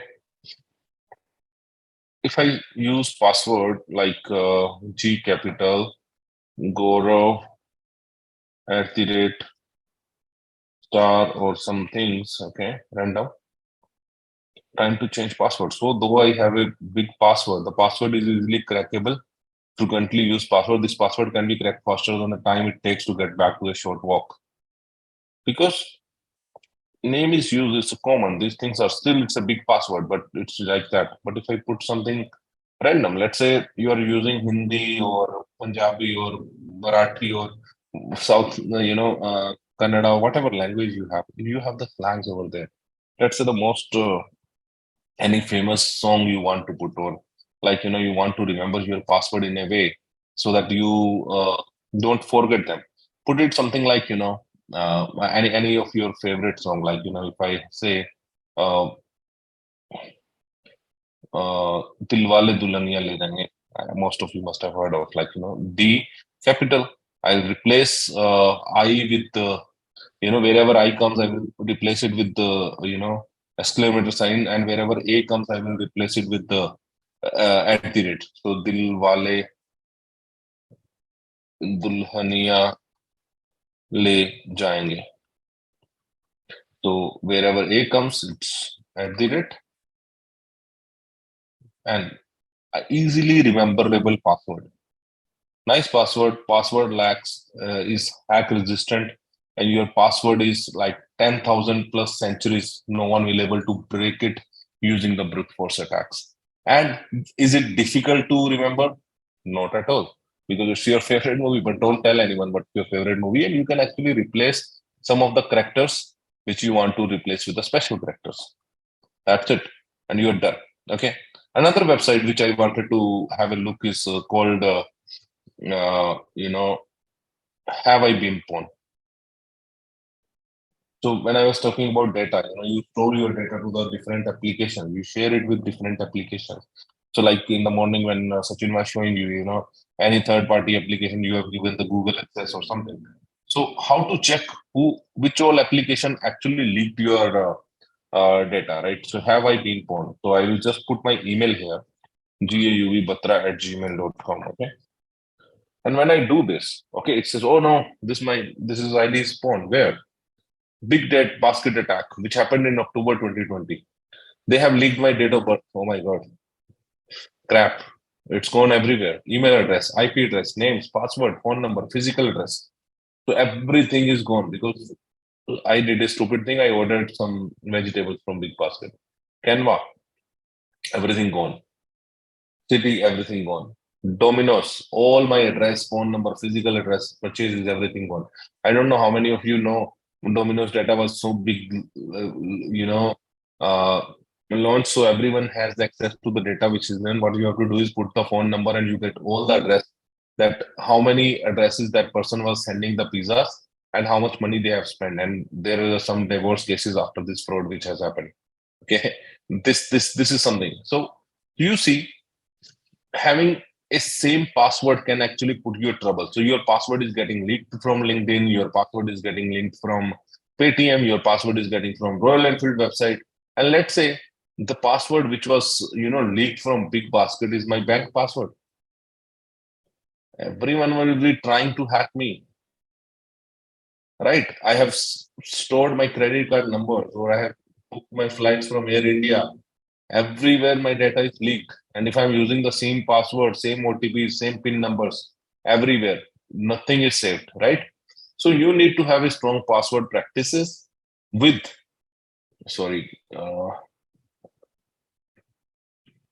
with something called as MFA. So what multi-factor authentications do is OTP. So, most of you know OTP, and it gives you a second layer of authentication. So what you have to do is with your password, you need to use OTP and make sure all your accounts, either it's Gmail, either Instagram, either it's Facebook, your official accounts, everything is multi-factor authentication. Your device, your bank account saved with that. Another learnings which we had talk about data theft. This is how the data theft happened. The hack my phone, which I have shown you. You know that data theft happened from MobiKwik. The data was breached. Big Basket was leaked. Domino's was leaked. Phishing. So all this data which I have shown you on Hack My Phone, you will find if ID is done. Okay, so most of these data when they hack, or most of these things which are happening, the biggest reason which is happening is the phishing. So we know what phishing is. Everyone is doing that. Yeah, I think he has spoken a lot about phishing, Sachin. So the next, I will like to give you some of the tips on that as well. That on phishing, if you see some of these emails, like on this, so how you can identify the phishing email. So one of the thing is you should look into the address of the sender. So some of the mistakes they will make, like Mintra, either it's like AA, some domain name change. So I was telling you, I can send you a phishing email with the Sachin's detail, and you will not even to, you will able to in quickly, because I have sent that. Okay, this email, I have given you the PPTs which Sachin has sent, and you will quickly open it. But what you will not check is sender's address properly. Is it actually from Sachin? There are other things you will see in the phishing emails. They actually try to make you an hurry offers. Okay, oh, it's immediately, do it right now. Click here. It will be, offer will go. It will trigger an urgent factor to you. There will be some spelling or grammar mistakes you will find. You will find it. The offers are so lucrative, and it's easy to see if it is actually kind of phishing email. So the how to detect a phishing email: be aware of suspicious text that seems threatening or dangerous. Okay, either it's saying I will do this, or I will say don't do this. Look out for domains like Microsoft can be Microsoft. Microsoft can be Microsoft. Instead of I, it will be A. Hover over the link to verify its credibility. I think Sachin has shown that in the demonstration. And also it says check for the grammatical errors. So that is how you can actually look into the phishing emails. Another things which are we are seeing these days are coming up big in the WhatsApp frauds. So most of the hacks or the things which are happening. So people are actually trying to compromise or trying to install your mobile or WhatsApp number on your their device, and then trying to trap you that, oh, I'm going to add you into a particular group, and I'm sending you a OTP for the confidentiality. Send me, then I will add you. And the message is coming that someone is actually trying to install a new WhatsApp group, giving the OTP. As they give, their account is getting compromised, and everything is uh, details are going to the hackers, and they are not able to, then they scrap it, and from all the WhatsApp groups they get their numbers, and then they change the photo on their number, on their actual number, and then send message to all that hey, this is me, this is my new number, can you send me some money? And people see your face and try to, or they call, I'm your manager, or sending, can you make this payment on the vendors. So many WhatsApp frauds are happening which you need to be aware of. I have told you the LinkedIn frauds as well, which is in trick these days. I think I have few last slides which I open up for the question. I want to give some time on that as well. And before we are at Diwali, and I want to share 3-4 slides with you where I want to tell you where all your money can go in this era and how the fraudsters are acting. So these Diwali season, you will see many gift card scams where people are actually giving you some lucrative offers and also asking you to some use pin some discounts and asking your credentials, details, or OTP in that favor. That is some kind of scams will come.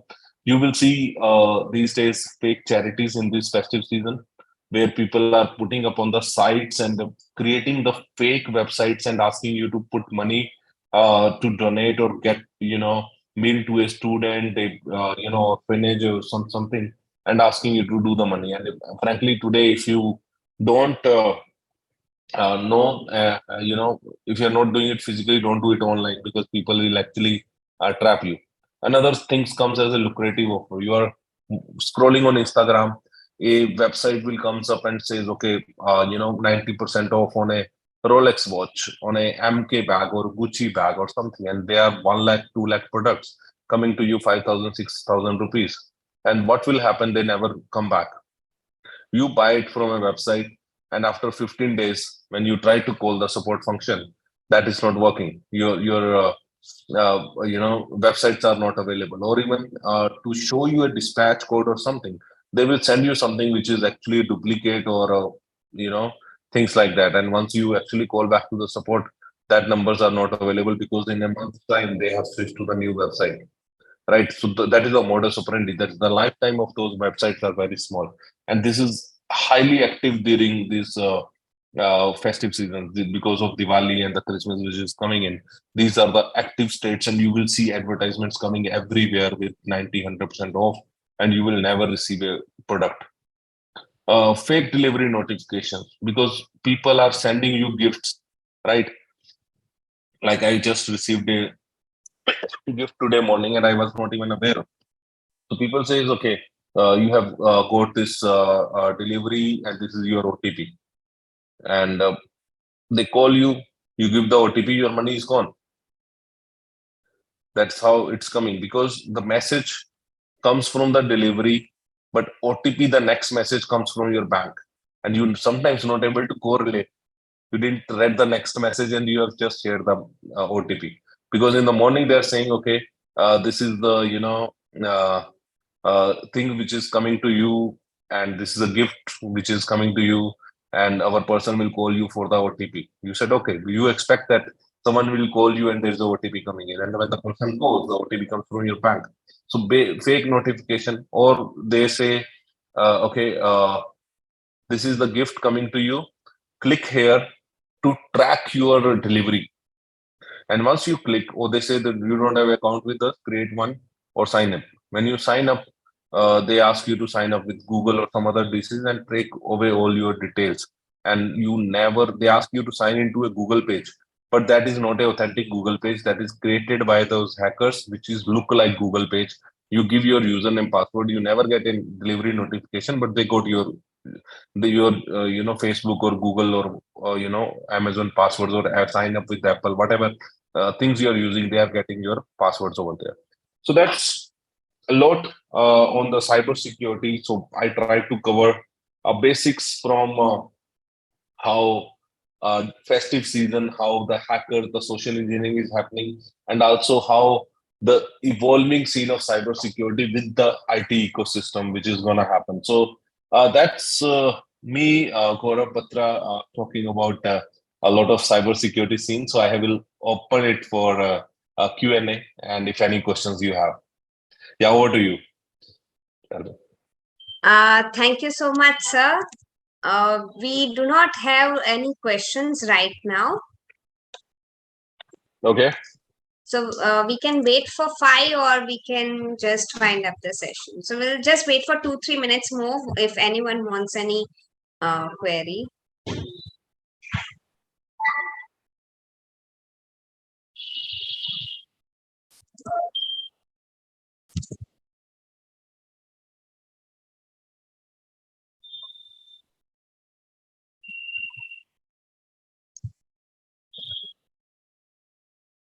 Okay. So I think we can wind up the session as we are Sure. not getting any queries from participants.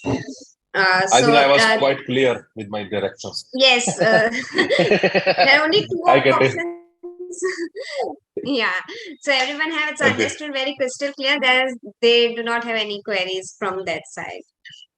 So Sure. thank you, sir. Thank you so much. You have taken us through the topic very commendably. The knowledge and information shared by your good self will ensure and provide a more secure and overall safer information society for all of us.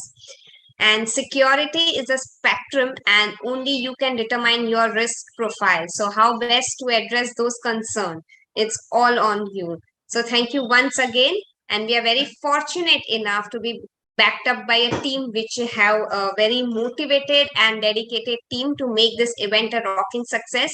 Thanks to each and everyone behind the scene and on screen who has helped this session to happen. So my sincere thanks to all the secretariat and team, chairman, vice chairman, etc. So keep learning and keep smiling. So I, CA Charmisha, sign off for the day and wishing you all um, a very happy Diwali. Happy Diwali and thank you so much.